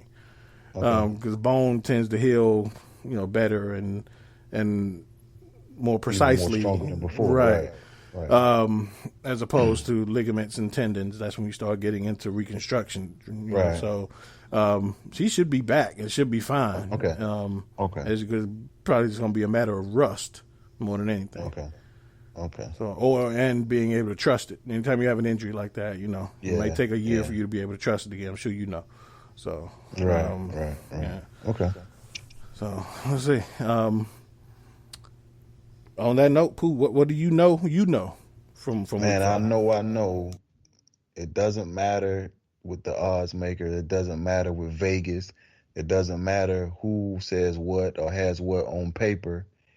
Any given Sunday or Monday, a team can lose. The favorite can lose, and that's why football is so sweet, man. Every given Sunday, a favorite can go down. They don't play on paper. They play inside your television. Yes. Right. That's why they play the game. Yes, sir. All right. Yeah. West Coast. What do you know from Week 5 in the NFL? I know that 2020 as a year gets an asterisk. The whole damn the whole year just gets an asterisk for 2020. But what I know is that the preseason actually might be important because the injury situation is a lot of these injuries are legitimate. You can tell that they're just lack of reps. Like some of the people getting rolled up on and getting all, it's because the people that are out of position are only out of position because they haven't practiced enough. Dax was weird because it was what it was. Like his was a tackle that turned into a dam. But do look at the Niners decimated by injury, and a lot of theirs was just somebody getting rolled up on because somebody else was not in the right position. Right, and we talked about this before. Is those are the injuries? Like this would be we're in week 5. This would be about the last week of preseason. Right. Those are the injuries we usually see during preseason. That's why so. You're right. It's people being out of position, being a step slow, just being a step behind, just being the linemen that are rolling up on people in particular. It's them being their first step being wrong or their third step being wrong. Like it's just plain lack of reps from most of these injuries. Yeah.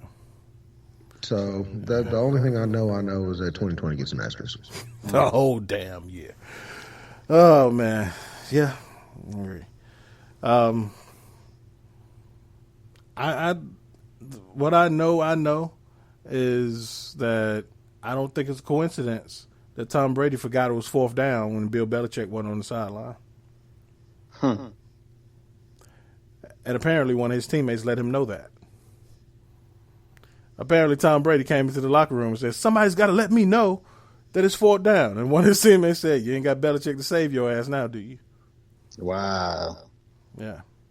That's hilarious. Right. He took it in stride, apparently. But, I don't think it's coincidence at all that Tom Brady, of all people, forgets that it's 4th down on the winning drive. We've talked about the fact that how there are 31 teams in the league that are not run by Bill Belichick. And as much as we want to clown them for cheating or whatever, that organization doesn't let shit fall through the cracks. Nothing. Especially fourth down on the game-winning drive. They just don't do it. And to see Tom Brady look human and like mentally human, and that's amazing to me. Like 6 months away from The Godfather, and you already showing cracks. Like that. Not saying that it would never have happened in New England, but it didn't. So I know that the Patriots are still the best. They may not be the best team in the league, but they are still the most precise organization in football. Is Bill Belichick the LeBron James of coaches? Yeah, I could see that. Yeah. Especially the parallel with the early struggles in Cleveland early in his career. Mm-hmm. Getting fired as the Browns head coach and coming back and winning his share of rings and having his share of detractors. And if he ain't your coach, you absolutely hate him. You hate him if he's not your coach. If you're a Patriots fan, greatest thing that ever happened to the world. If you are a fan of any of the other 31 teams, fuck that dude, man. And I say it again, fuck that dude, man. I'm a Steelers fan. Fuck him twice. That's what I'm saying. Until he retires, right? Fuck Bill Belichick, right? And I'm starting to come around now that I know that he ain't got this. Like he probably won't win a Super Bowl again. So I'm starting to come around to the fact that I can give him his respect now. The honest answer is I don't know that that's a correct statement. It may not be. The Patriots are still the most prepared team every Sunday. Right. Even with Cam under center. Mm-hmm. I just don't think that recipe, like the way they have to play to win now, is not going to lead to a Super Bowl. Like for one, we've seen like Cam can't stand up to that shit no more. Not getting pounded like that, having to run the ball and run quarterback options, and Cam's body can't take that anymore. But that's the way they have to play to win because they just don't have the weapons outside, to play that kind of ball anymore. But you're right. If they get in the playoffs, I don't want to play them. Nobody wants them problems. Nobody wants them problems. Nobody. So, Le'Veon Bell, any guesses of where he ends up? New England. Yeah, that's if he ends up in New England, then this whole conversation just became a whole different conversation. Mm-hmm. Yeah, but even have you seen him play? Le'Veon? Yeah, this year. Yeah. I mean, the Jets are the Jets, so I can't necessarily put that all on him. No, I ain't saying like that. I'm talking about when he's in open space and he has an opportunity to make somebody miss or turn a corner, he can't do it anymore. He's lucky running in mud, unless he's sandbagging.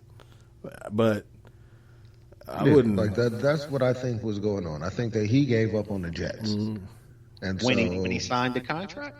No, I think he did it this year. When he signed the contract, he was happy to be paid. He tried. He tried, he but realized there was nothing. He didn't rush for 100 yards in any game with the Jets. None. And I think the biggest thing, one game, right? And I think the biggest thing that people overlook is the dude took a year out of football.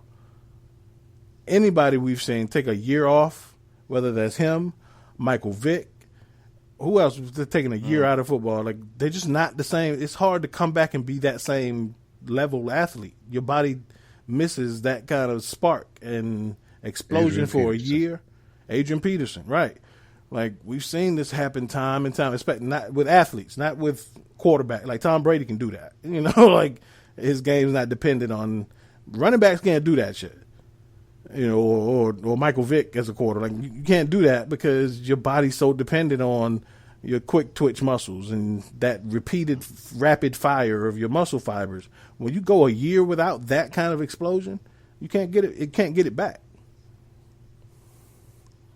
Well, my only complaint about the Jets is they really should have did this in the off season, and we give props to the Patriots and how they run organizations, and part of it is they cut bait early.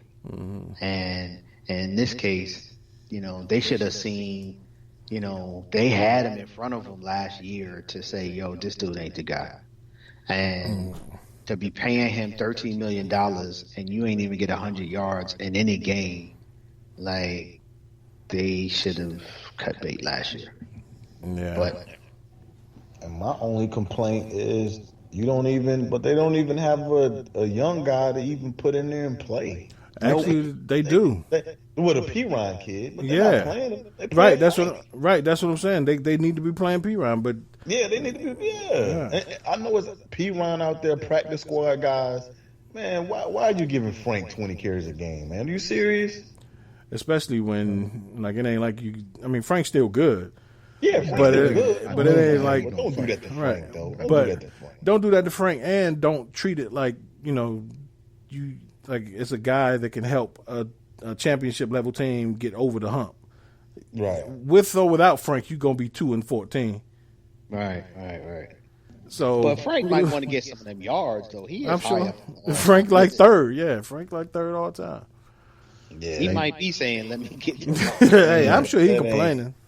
You got to be building for the future too, though. I mean, what are we? I feel you on that. I mean, sign the kid. What's the kid name? Even though he stays hurt, the kid out of LSU, 2 straight torn ACLs, but he's healthy this year. But he got into a fight with his girlfriend. What's his name? Oh, Geis. Got it with the Redskins. Yeah, Geis. Yeah, oh, he's done. He's done. Play somebody though, man. I mean, I give Frank some touches, yeah, but play a young kid, man. Get some energy in the stands, man. Get the crowd excited about something, man. Yeah, it's gonna take a lot. It's gonna take more than that. And then now they're talking about, Sam Darnold could, they get the number 1 pick and they draft Trevor Lawrence. He could be out the door. Trade him to the Bears. Now that's a different question. Paul, Sam can play. So, I like Sam too. Sam can play. But if you get the number 1 pick and Lawrence is staying right in front of you, you gotta go Trevor. I would take him and try to move Sam. Yeah. It could be a lot of young quarterbacks on them. Like Dwayne Haskins is on the trading block. That's the one I want. You like Dwayne? I mean, just in the sense that Ben is going to be around for another year after this. And I like him too, man. I think he got the raw deal. He ain't even started 8 games yet. Exactly. And you gonna bench him though? Right. But hey, we talked about this before, man. Right. They don't. They do not let black quarterbacks be just mediocre for a while. You either got to be elite or your ass is getting benched. Or you're on the pound, right? Right. Now we passed the point where black quarterbacks don't get a shot. But now if you do, Negro, you better be great. And if you ain't, we're gonna bench you for this white dude who been in the league for 8 years and ain't never done shit. But bro, he started more games than Haskins, for crying out loud. Mm-hmm. He started more games than Haskins. Right. We've seen what he can do. And Haskins a top 10 pick. And he hadn't even started 10 games. Are you serious? Right. And y'all bench him? See, I haven't seen that's insane. The game, so I can't say how bad he was.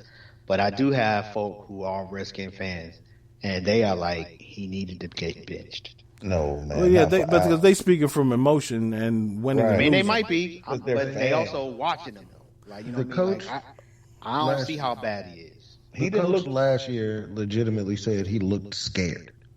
Let him look scared until he doesn't. Like, Right. Peyton, did you see Peyton Manning's rookie year? Right. He looked okay to me, man. And I watched that Baltimore game. He played well against Baltimore. Right. It ain't like he, even if he is scared. Most NFL players are scared. Shit. Every snap I lined up in college, I was scared. And it was a big 300-pound motherfucker trying to kill me. I was scared as shit. So it's gonna happen. But the point is, Josh Allen didn't get benched. Did you see his rookie year? Right. Hell, Kyle Allen, who played for Ron Rivera last year, played worse than Haskins. He didn't get benched. Peyton Manning never got benched. Eli Manning. It's a bunch of dudes that had horrible rookie years. Horrible. Drew Brees. Andy Dalton. Yeah. None of those guys got yanked. None of them got yanked. In week they 3. Let them grow. They got to develop. Got yanked week 3 of year 2. After starting, 6 games in year 1? No, I don't think he started that many, Jay. I think he started like the last 4 games because they started him against the Patriots for crying out loud, and then they put him back on the bench. Then they put him back on the bench. He started like from week 14 on. 14, 15, 16. Like he hadn't even started 6 games. He ain't started half a season yet. But you don't, and now you can't go back to him. Not this year anyway, and probably not ever. No, not ever. He done. Right. Not at that franchise. I don't think he's done in the league. Yeah, that's what I'm saying. Yeah, there. Right. Because what is, a lot of times you can tell from what you don't hear. I ain't heard nobody, teammates saying, or any chatter about, that dude got benched early. Mm-hmm. So, right. And granted, I ain't saying he's ready. I ain't saying he's great. But it's the professional league. Right, it is. But my point is that you don't get a chance to suck as a black quarterback. You just don't. I ain't gonna argue that point. I ain't gonna argue that. And so that's why I said, give me that skill set. I'll take it. Let him sit for a year, and I'll take him. If he's gonna be benched anyway, let him sit behind Ben for a year. I'll take him in 2022. I mean, sound like he might be available. It says it all, though, man. To me, bro, it's not 30. I don't think it's 32 better quarterbacks in the league than Jameis Winston. Threw for 5,000 yards. Yeah, he had 30 picks, but yeah, he had 30 touchdowns as well. I mean, seriously though. I just think it's crazy though. To me, I think it's crazy because Brett Favre threw for 20 picks, probably 5-6 straight seasons. Other than the years that when he was playing very, very well or won MVP, but he threw for a lot of picks all the time. Eli Manning threw for a lot of picks all the time. He was like top 5 in the league for probably 7 straight years, 20 plus picks. And it to me is bananas, and none of those guys threw for 5,000 yards. Shit, Ryan fucking Tannehill got another opportunity. Yeah. Ryan Tannehill balled out on Tuesday Night Football, though. No, he did. That's what I'm saying. But he got the chance. He chanced it right. Right. If Ryan Tannehill was get his shot too. And look how long, bro, before he got benched. Right. You know what I'm saying? He played a while. He played 3-4 seasons before they put him on the pine. 6. And they gave him an opportunity. His first year, he ran around, but he wasn't. You know what I'm saying? He wasn't putting up stats. He was throwing a lot of picks. Right. He didn't look no worse than what Haskins is looking. Like we see that Blake Bortles got a big contract. Oh my God, Jay, Blake Bortles, yeah. Blake Bortles got a big contract because their defense was good and they had a running game. That's why Blake Bortles got paid, because he knew how to hand the ball off. But that's Dwayne has that's crazy to me. Yeah. But anyway, yes or no? And we've talked about it, but I didn't get a direct answer.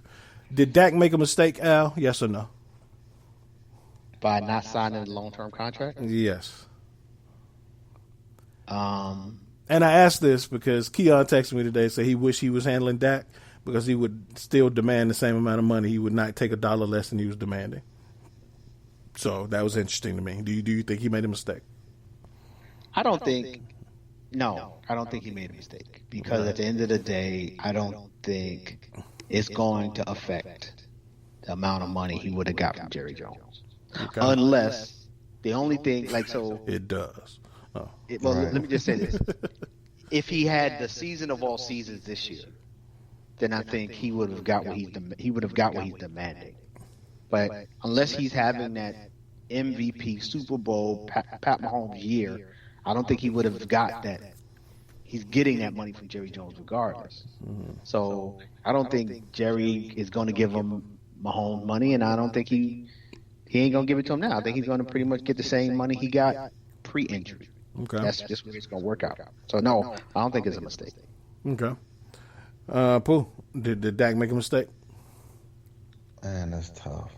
Oh man, I think I don't think he made a mistake by playing. I just think I think he's gonna get less money than what he was asking. I just think that, and I don't even know if it's accurate, the stories that was out there, but from my understanding, they were offering him the second biggest contract in the league, to Russell Wilson. And I know it's to I mean, you definitely want to hold yourself to high regard, but I think the second richest contract in the league, I think he made a mistake by not signing that deal. Because I don't think he gets that money, because yeah, he put out a great sample, of what, for these 4 games. However, at this point, you're damaged goods, and we all know, no matter if he comes back healthy and passes physical and he's able to run around, you still don't know until you get out there on the field, and when someone get injured, the price value goes down. That's just how it goes. Gotcha. West Coast, what say you? No, I don't think he made a mistake. Okay. I think that he was betting on himself, and that something unfortunate happened. But I don't think he made a mistake. I think he bet on himself to be able to show his value. So did he make a bad bet? No, I don't think it was a bad bet. I don't, because other than this freak tackle, he started every game. He was there the whole time. It took this one freak tackle, and but it's also the nature of the game. Does he get that deal though? If he does finish with 5,000 yards and 42 touchdowns, right? Because he was on pace for that kind of. Right, he was certainly on pace for it. And but does he? But you think Jerry still pays him that if he goes out and does that? Yeah, Pays him what? What you mean pays him? Whatever he's asking, $200 million for 5 years. I don't know what he's asking for. Right. $40 million a year. Not if you don't. and I don't a think if he don't 4-year win deal. anything. no, he'd have to win in He order. wasn't to gonna win any. I don't think they were going. I don't even know if they was gonna make the playoffs. Come on, B. Yeah, they were going to I'm make the playoffs. Bro, I'm just serious. Y'all want? You know what? I'll say like y'all wasn't 1-2-1 with that nigga. I know, but we still in the NFC East. I'm just saying. But either way, He said, "Come Skins on, ain't B." that bad. You can say what you want to. The skins ain't that bad. Skins ain't that bad. Nah, Dude, you've been big on the Skins all year, though. You have. skins ain't that bad. okay. I'll say. I'm looking at the Cowboys right. offered him $105 million guaranteed, 5 years, $33 million on average. But he wanted 4 years. He wanted the 4 years. He wanted 4, and he also wanted more than $33 million on average. So, do I think it was a mistake? No. To answer your question again, Jay, no, I don't think it was a mistake. I think that he literally made a bet on himself, Right. and he was playing considering how bad their defense was playing. He was playing well enough that he would have been able. That was a safe bet until he got hurt. Yeah, he's playing Right, lights and out. he was. I think worst case scenario, he signs. What do you call those deals? Like the Franchise. deal. Yeah, and Yeah, they'll even franchise the him, franchise. He was $37.3 million. Right, and they'll probably franchise him again next year. But that being said, for all the reasons you just gave, Jay, I think he did make a bad bet. He made a mistake because he knows, like he knew before last year, all his life, that all it takes is one bad tackle. And things will be going great, and all it takes is one. That's why people say, "Hey, I want security because this may be my last down." You never know. So for that reason, it ain't like he new to this. He knows that all it takes is one bad hit, and I made a bad bet. Yeah, I see where you're coming from. So it's not like this is new information to him. Most dudes get away with it, but some of them don't. But you never know. But to me, I get it. Like, get all you can while you can. But in the big scheme of things, $5 million, a total of $15 million over over 4 years and in the midst of $200 million, is it really going to matter that much now? Like, is that worth the risk? Because now they offered him 105 guaranteed. Is it a mistake only because he breaks his ankle? Yeah, absolutely. Because you knew that was a possibility. But so, like, if he knows it's a possibility and he makes his decision, right? Now, if he plays and doesn't break his ankle, the decision is a good decision? Like, he went for the money, and I guess I'm like, there some choices are either, regardless of the result, it was a bad choice. Right, and but this was not that case. This is not that. This is based on the result. Based on the result. Gotcha. So, like, it's not like he was either getting what he asked for or nothing. He had $105 million guaranteed in his pocket on the table. Yeah. All right. And so his biggest complaint was one additional year. 1 year. Right, exactly. 1 year. So is it worth it? This is what I'm like. Now you're gonna get another 1 year deal, and if you come out and suck, you got to prove yourself all over again at this point. All over again. That's what I said. So phrase like that, I think I hear where you're coming from, and I agree with that. That he made a mistake in the sense that he didn't secure his future. He had a bird in the hand. Mm-hmm. He had a bird in the hand, and he was going for the two in the bush. Right. I got to see the contract he signs before I say it was a mistake or not.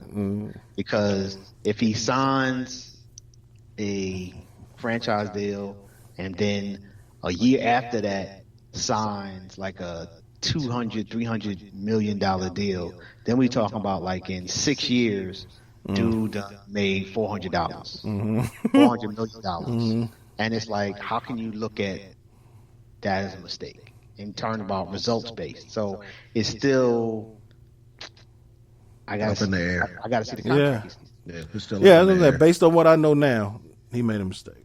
Right. Yeah. Based on what I know now, I feel like he felt his choice wasn't misguided. Right. At very least, he made a judgment, an error in judgment. Right. Like this is a coin flip question. Yeah, and legitimately a coin flip. And to Al's point, like all mistakes, people can rebound from them. So hopefully he does. But as of now, he at least made an error in judgment because, like I said, he had a bird in the hand. If you was gonna be the second highest player in the history of the league, at that point, yeah. That's what I'm saying. How old is that? 25? How was that? 26? Maybe 26. Mid-20s, yeah. So he would have been hitting the market in his prime. But that's like the narrative, like when it wasn't going down, was people was really blaming not Dak, but people are looking at Dallas and saying, why y'all not giving that boy his money? Yeah, I was. He's 27. Is the answer. 27. I wasn't, because I was like, yo, the second highest paid quarterback in the league is gaudy. I think that's right. That's money. And people people on social media Sunday night, Dallas need to be ashamed of themselves for not giving Dak his money. Right, and I saw that, but people tend to do that because it ain't their damn money. At all.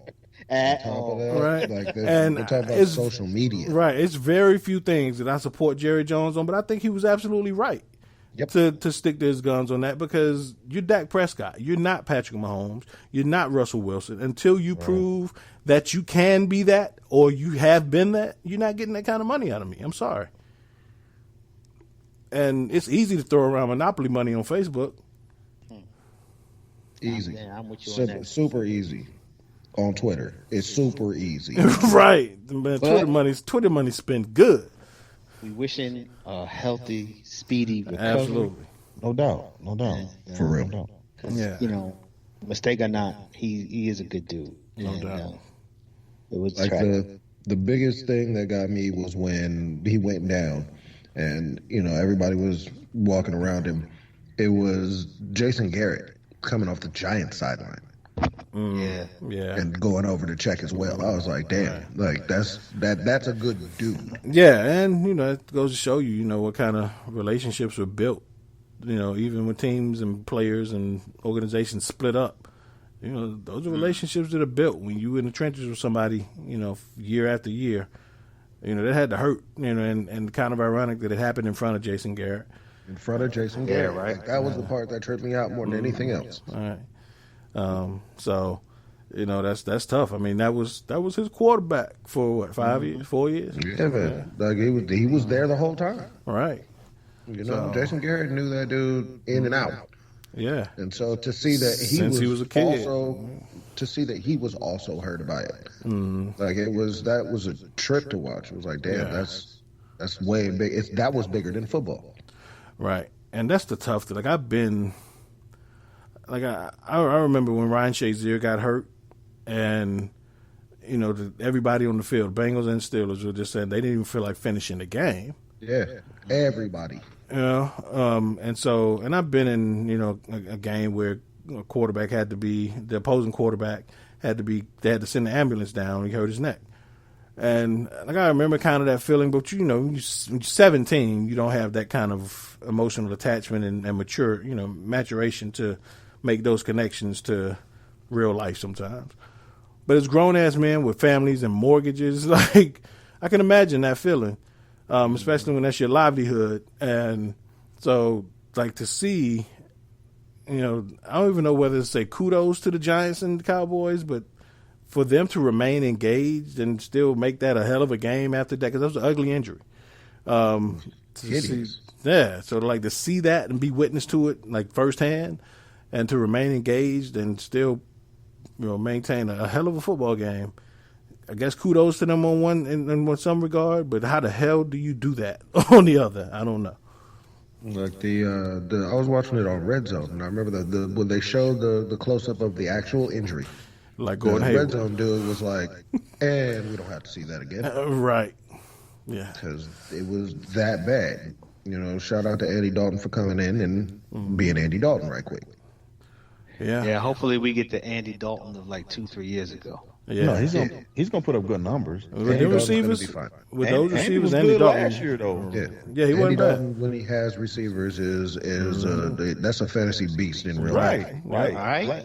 Last year, man, he was like the number 2 ranked fantasy quarterback for 5-6 weeks. Yeah, and before I knew it, they pulled him. They were losing, and they had a new coach, and they were trying to get so. It was just a formula. Was putting up gaudy numbers though. So and then AJ got hurt. Yeah, AJ got hurt. Yeah, AJ got It's all sounding good to me. Keep it coming. So like the hit. They pulled him specifically to get Joe Burrow. Exactly. Yeah, exactly. There you go. Yeah, they knew what they was doing. They pulled him because they knew what they knew was next. It was a bust for Burrow at that point.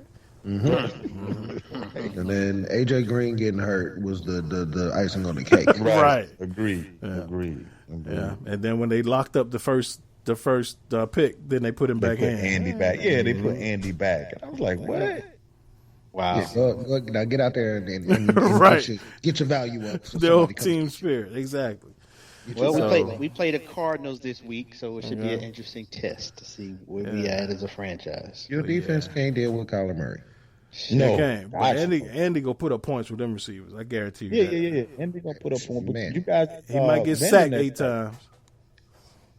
You guys can shout out to CD Lamb. I like that kid. Yeah, me too. Yeah, CD is true. I like that kid a lot.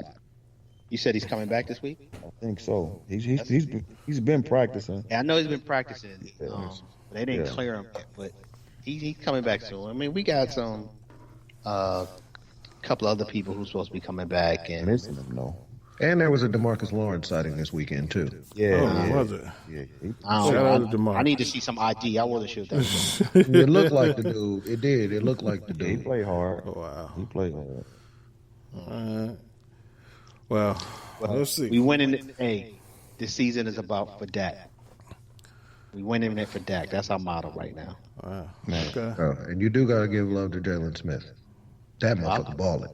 Yeah, he the only thing with Jalen is like he seemed like a step late on the plate.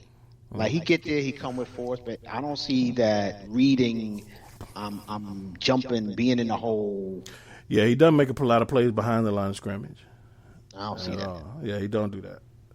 He piled a bunch of tackles though.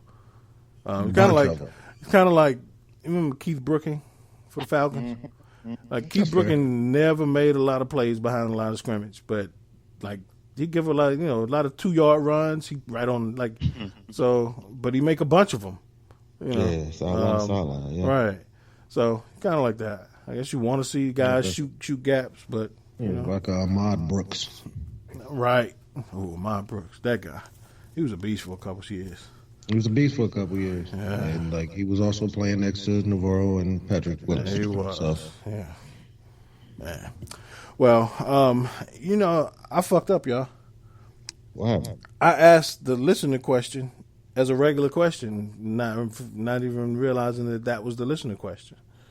The listener question was, do you think the NBA season made it easier or more difficult to win a championship? So shout out to Kyle from Spartanburg. I hope you were listening earlier because we answered your question. Great minds, Kyle. Great minds. So rewind if you ain't heard it yet. We got all over that shit. Good question. So if y'all, it's a good thing because we kind of talked a lot about the NBA and LeBron. So thanks for saving us some time, Kyle. But y'all keep shooting these questions. We definitely appreciate it. Hit us up social media at Go Defy Life, or you can email us at info@godefylife.com. That being said, now that we don't have a listener question, we can get straight into some trivia. Yes, we can. All right. Yeah. That's what I'm here for, champion Al. You know this. And you know know this. That being said, West Coast, tell the people why you wanted to be on the show tonight. Specifically because I feel like Al think he think his shit don't stink. And so I think he's smelling his own piss. I think he out there feeling like the rest of the network ain't trying to come for this title. So, you know what I feel like right now? I feel like I'm like an MMA champ, and I'm doing like a radio interview or something, and then they get to do this whack challenger to call in. Oh, and shit. He like, yo. You said this whack challenger. You talking about the first champion, right? You talking about the first champion. That one. And the call in be like, yo, son. Yeah, I'm like, yo, who this? I can't even recognize his voice. Yo, tell him to talk louder. Something wrong with the audio? I can't hear him right now. I can't hear him right now. He sounds like Conor McGregor. Who the fuck is this guy? That's what he sounds like right now. Oh, shit. So, you wanna romp with me? Come on. Rum?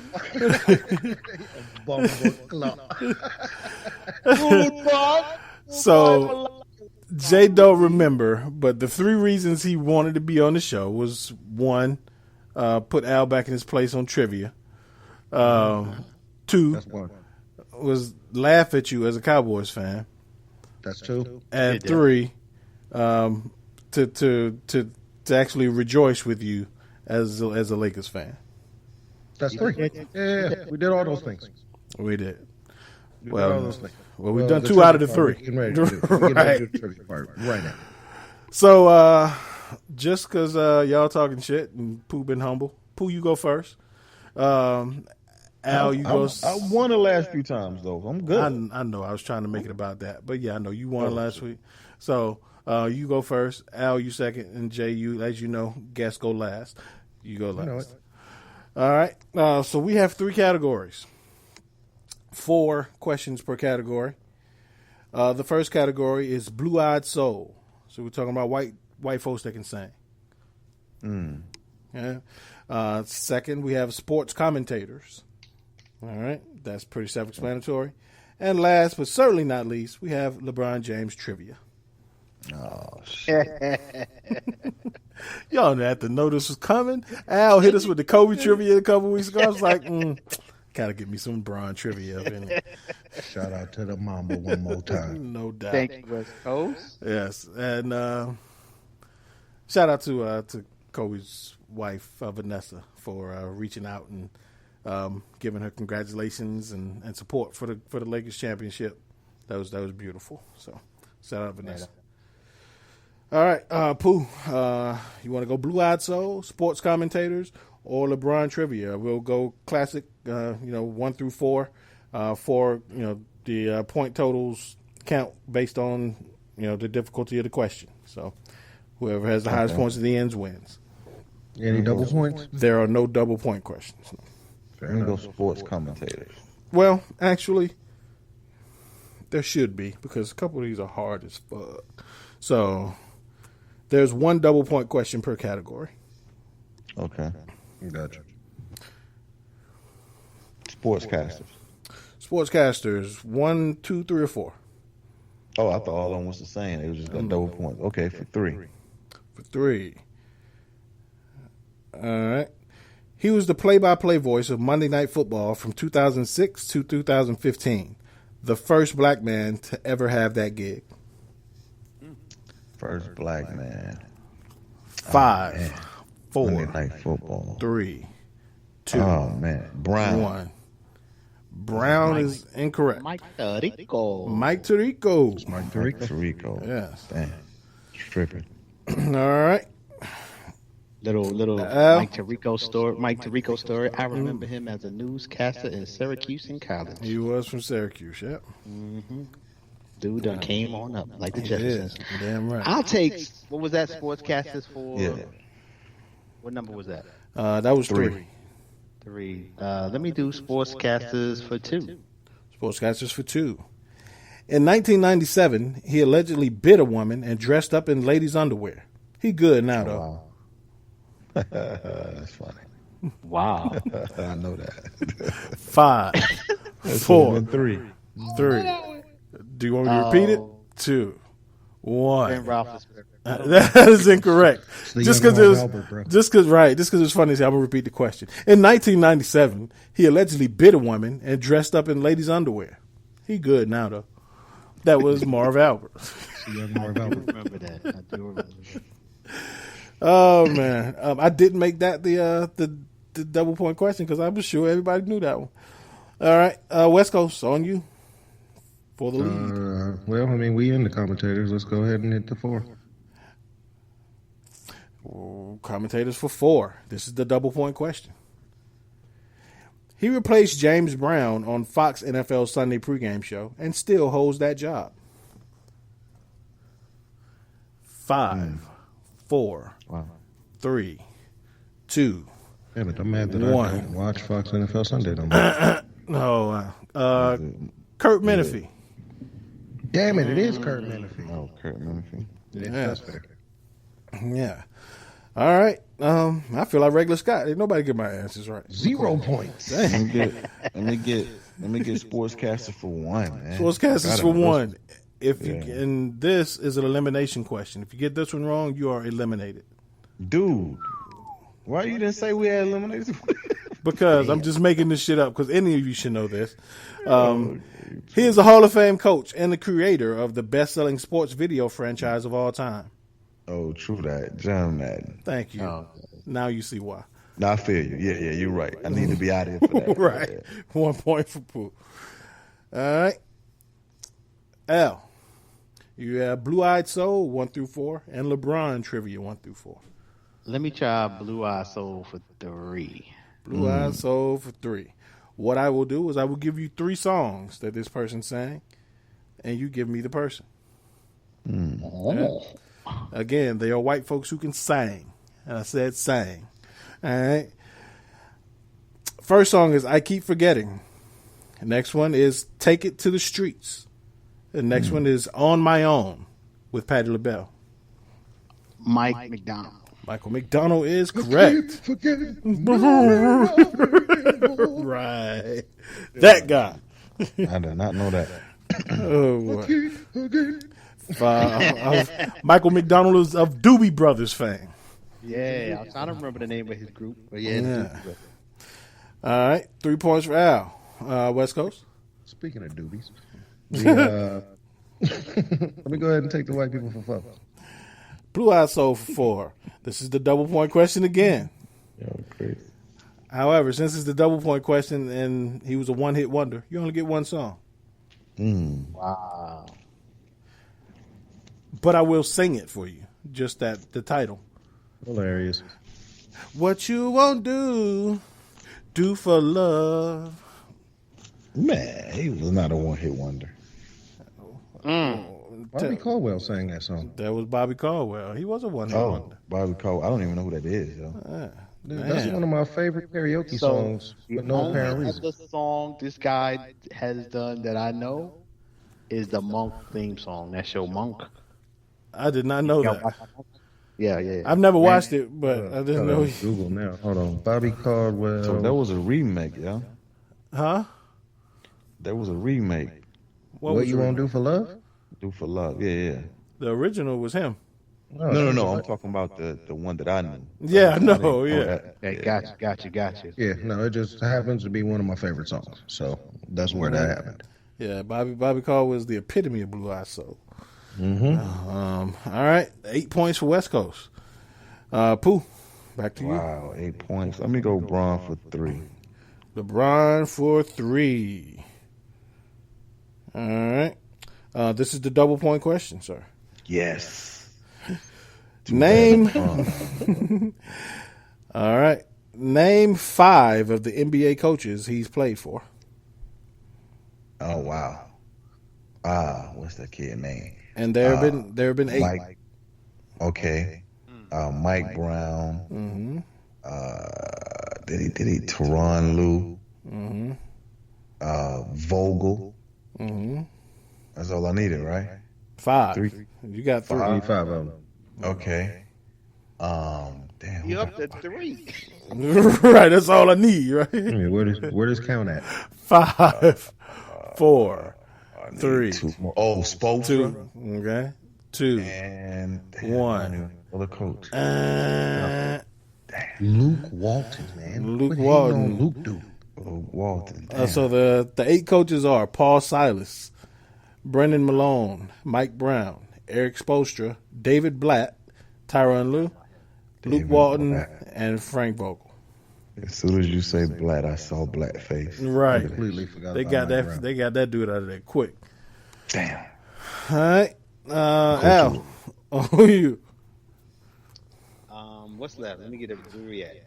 You got LeBron, 2-1. Yeah, White LeBron. You folk got for 1, 2, 1-2. 4, and Blue Eyed Soul. You got 1, 2.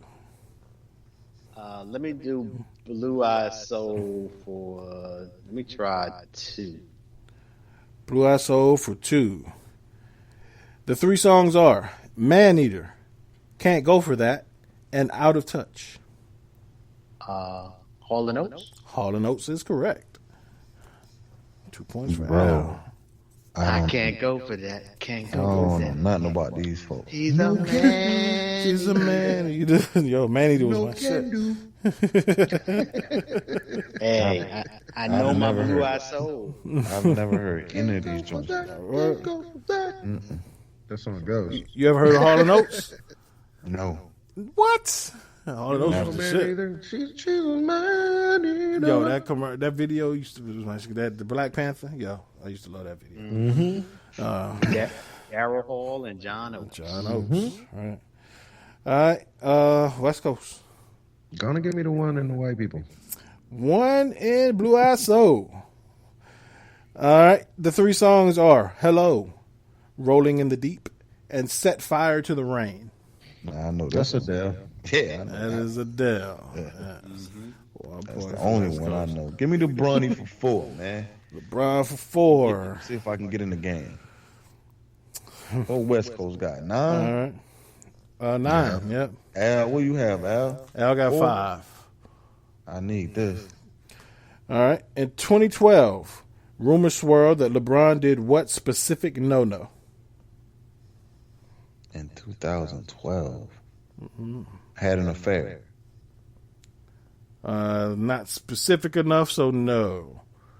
Had an outside baby. Not specific enough of an affair. Yeah, but outside baby is a little more specific. There's a little, I agree. hey, Pooh, I listened to Speak the Truth last week. It's different. It's real worse. Right. Yeah. Real worse. yeah. So check this out.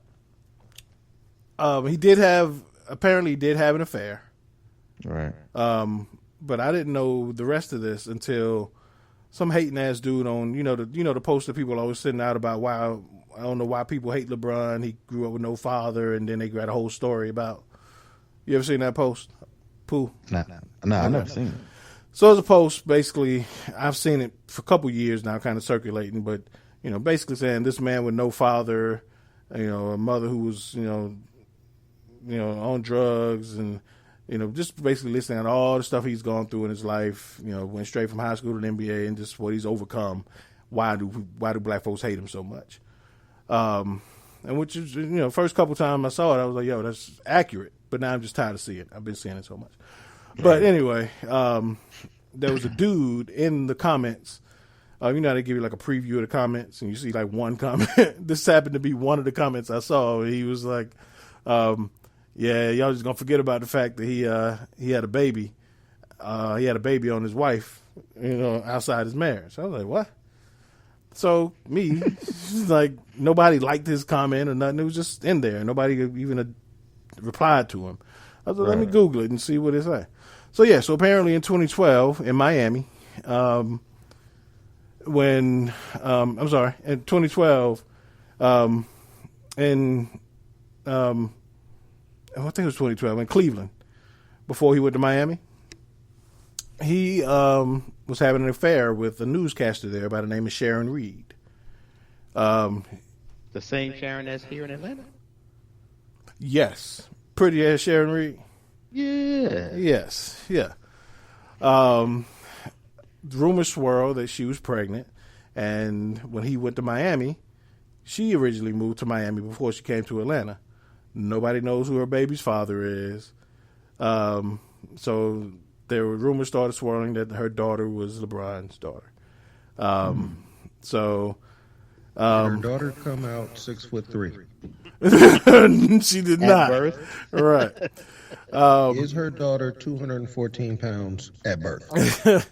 But apparently, LeBron's people got her fired in Cleveland when she was the newscaster there, which is why she left and went to Miami. She wasn't working there before she moved to Atlanta. LeBron's people got her fired because LeBron's wife knew, everybody knew, and it just became a story in Cleveland. And she lost her job, and she moved to Miami. Well, of course, LeBron ended up going to Miami, and she ended up moving away. But she addressed it finally, like when she moved to Atlanta on the what was it, Ryan Cameron show? Cameron show. Yeah.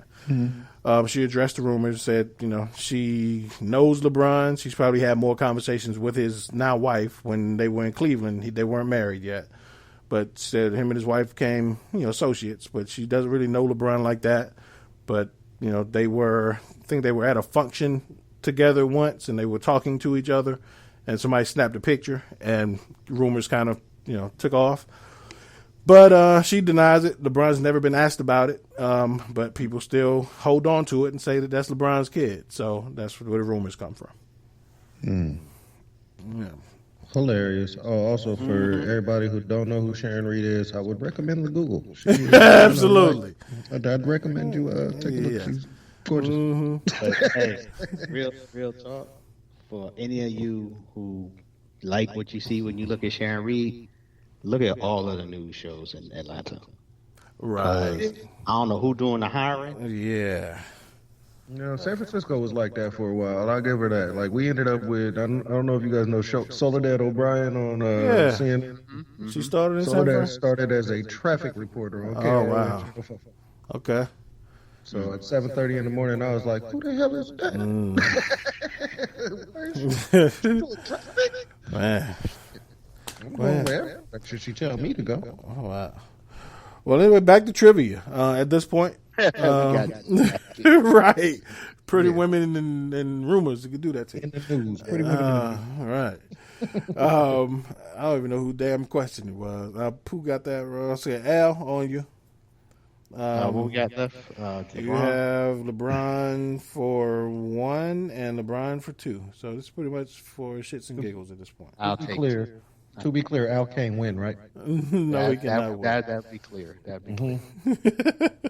The fuck is this guy? Weak ass challenges. Oh man, I'll take LeBron for 2. LeBron for 2. What player was drafted immediately after LeBron? 5. Carmelo. That is incorrect. Most people think that, but they tend to forget about Darko Milicic. Yeah. The Win Victory cigar. I completely forgot about him. Darko, then Carmelo. Yes. As West Coast lights up his cigar for the 1 pointer LeBron, what high school did LeBron attend? Damn. Saint. 5, 4, Fucking- 3. I want to Two. say St. Vincent, St. Mary. 1. That's correct. Haha. St. Mary. Yes. So, with 10 points, West Coast Jay wins. And so, as a result, I don't want to hear none of that bullshit no more. Al said, I'm screaming voter fraud. That's what I'm screaming. That's what you going for, Republican on me? That's fair. Al wants to know if you can do it when it counts in the big shining lights game. The first champion. Remember that. Oh. Remember All that. right. You keep the score back then? Oh, make sure. Go ahead. I don't either, but I know that this championship belt that I got to walk around the offices of Nebraska with still works. Yo, it still works, but yo, mine is shinier. Mine is newer. I got rings on Al, it. I'm just saying. I son. think Al said before. I think he said your shit made out of wood. That's true. I got And the original. they put it with crayon. I got the original one. Oh man. Well, West Coast, you won today. So with that, sir, what's your parting shot? Man, first and foremost, thank you, gentlemen, for allowing me to be back on your show. I appreciate y'all. Like, I still fuck with y'all every week. Y'all make me laugh. Al, your book was amazing. I actually really did enjoy it. For y'all that don't know, Stranger in My Own Town is some shit. I mess with it pretty hard. Tourist, just A tourist, pardon me. A For all tourist those in who my want to own Google it, it's tourists in your own town. But I appreciate the love, my brother. Thank you. town. You know, it was a good read. It's a relatively quick read, so that part is it picks up fast. That part's fucking cool. Pooh, I'm glad you off the Neek streak. I'm sorry that I had to come back and put you back there. good, brother. It's all good. You know. Other than that, Unsupervised Spinoff Podcast, you'll have to excuse us for being a little absent for a while, but we did. Hollywood Paul put together a comedy show. We did that. Hey, we'll be talk back. about that shit, man. Man, Y'all did get that. ready for this, yeah. So We did I'll- that. I'll talk about it when it's my Paul turn. Douglas, yeah, Hollywood Paul Douglas put together the Speakeasy comedy show. We did a nice had a cool little turnout. Everybody was socially distant or whatever. You know, we did a comedy show last Sunday. Had all the fun. Got all the laughs. all right. That's what's up. You know, made everybody to try to bring a little bit of joy in this pandemic and election year. And I think Absolutely. we did a pretty damn good job. It should be, we'll do, once it starts streaming and all the et ceteras, we'll make sure everybody knows. Right, and it will be our first streaming, pay-per-view streaming content on Go Defy Life. So get ready yeah. for that. Absolutely. Again, unsupervised the spinoff this week. We had Oz and regular Scott from Take a Knee join us so that Oz could rant about politics, and we learned a bunch of shit. Like he ranted well enough that Hollywood Paul stopped talking. Damn. Yeah, I gotta hear that. Yeah, see, it was unique. Like we was quiet. Like just like, damn, he's still. Scott was like, you shouldn't have just let him talk. You can't just let him go. Not unleashed, no. Like whatever, we unsupervised. It's cool. All right. Email us at unsupervised@godefylife.com. See us on Facebook, Unsupervised Spinoff Podcast. Check us out. And like I say on that show, everybody please be excellent to each other and treat others the way you want to be treated. No doubt, no doubt. Al, you came in second. What you got to say? What's your point shot? So for some real quick self-correction, the Monk theme song, It's a Jungle Out There, it wasn't by Bobby Caldwell. It was really by Randy Newman. So for all the listeners, y'all ain't got to email me, tweet, nothing like that. I corrected myself. Appreciate you. So Randy Newman of Toy. I mean, you got a friend in me? I don't know. Got a friend in me. Yeah, that's Randy Newman. Okay, that voice does sound familiar. Yeah. The Toy Story theme. Yeah. Okay, well, Randy Newman. Other thing, get out there and vote. Early voting started yesterday in Georgia, so I'm definitely am encouraging all of those to either get out, vote early, put your vote, your mail in your ballot in the mail. Or Do just not get a put it vote in the plan. mail. Take that shit to the thing.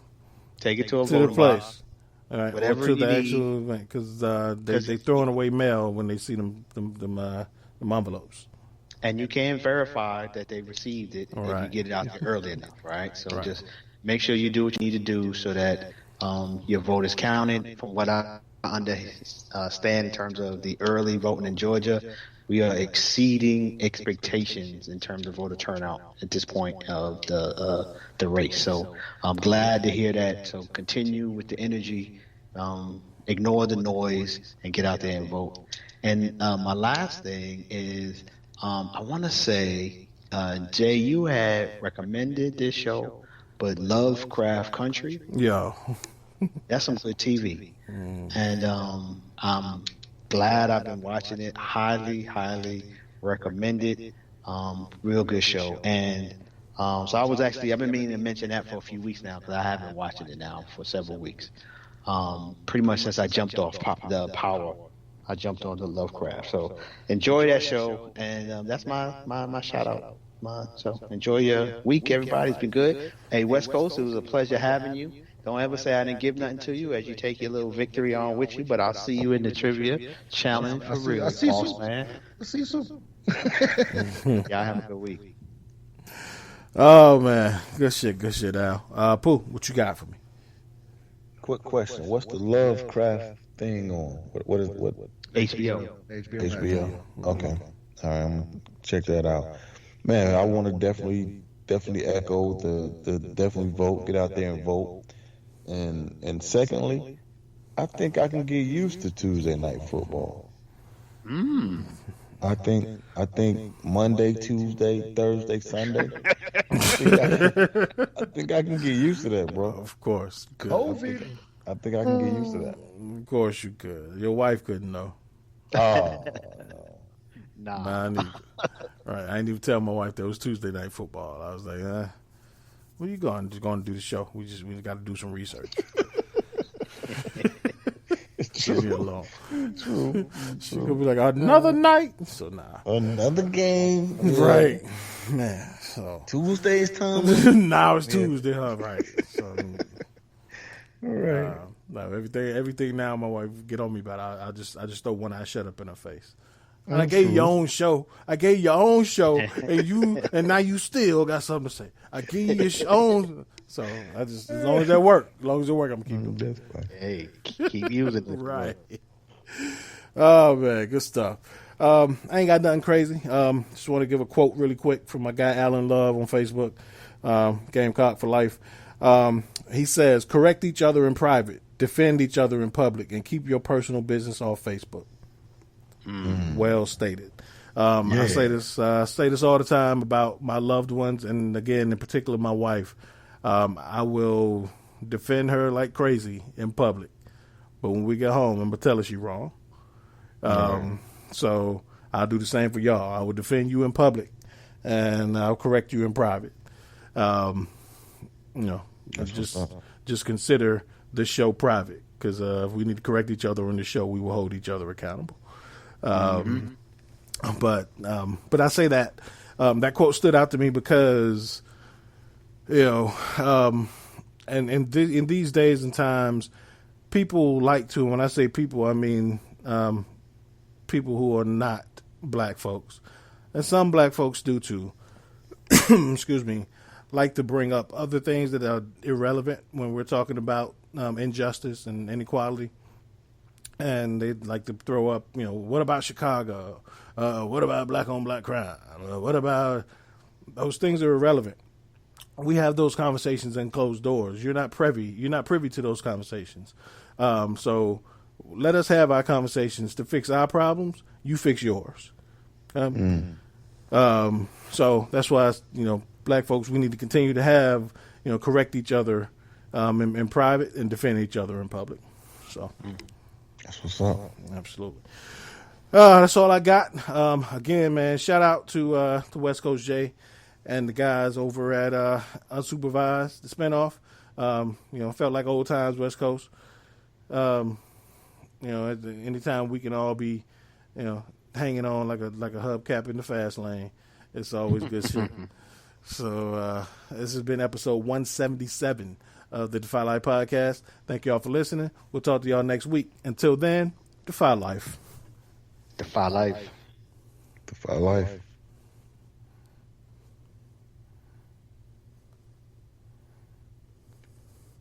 We're told that greatness is exceptional when it should be expected. You choose every day to live your life intentionally, without apology for how bright your light may shine. So go be great. Go be brilliant. Go be you. Go defy life. The Defy Life movement is one that speaks to each of us in its own way. Defy Life Gear speaks to us all by reminding us that one size does not fit all. Visit defylifegear.com to get fitted for greatness.